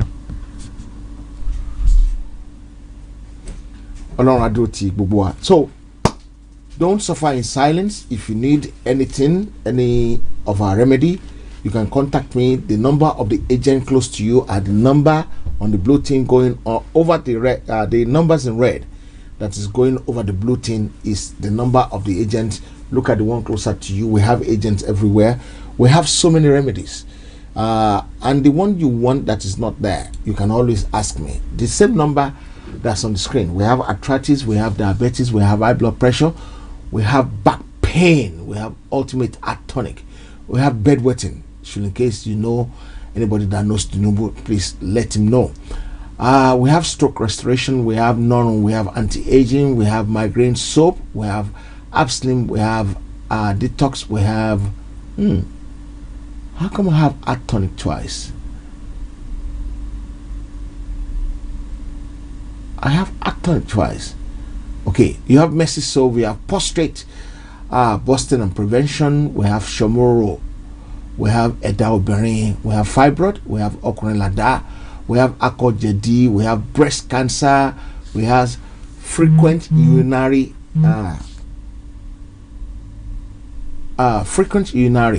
we have all cancer terminator, we have clear vision, we have STD virus, we have ulcer. We have so many things that I cannot say it all. Ooh, yes. And please, if you need any of these, contact the agent closer to you at the bottom there. They are available in Nigeria as well, in Yoruba Land especially. We're not selling to every Nigerian state, but we're actually selling to all Nigerian, all Yoruba people that might have interest in this item. I want to thank you for being part of this program tonight, and I will see you by the grace of God, by the grace of Almighty Jehovah. Niasheti Olorun Eledumare. Amarira Lola. The website is called Yoruba Natural, but we haven't tidied it up. YorubaNatural.com is there. I'm not sure if you can buy from there yet. It's my fault. Blame me for it, because all the information I'm supposed to pass on, I didn't pass it on, and it's becoming a problem for the developer. I want to thank you all. I want to appreciate you. You are my family. That is why you are here. Without getting tired of my rantling, to speak to me. I will speak to you tomorrow. I love you all. Good night. Bye bye. Ẹ̀yin èèyàn wa, ẹ jẹ́ ká jọ jùmọ̀ kọ orin ilẹ̀ Yorùbá.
Heritage TV.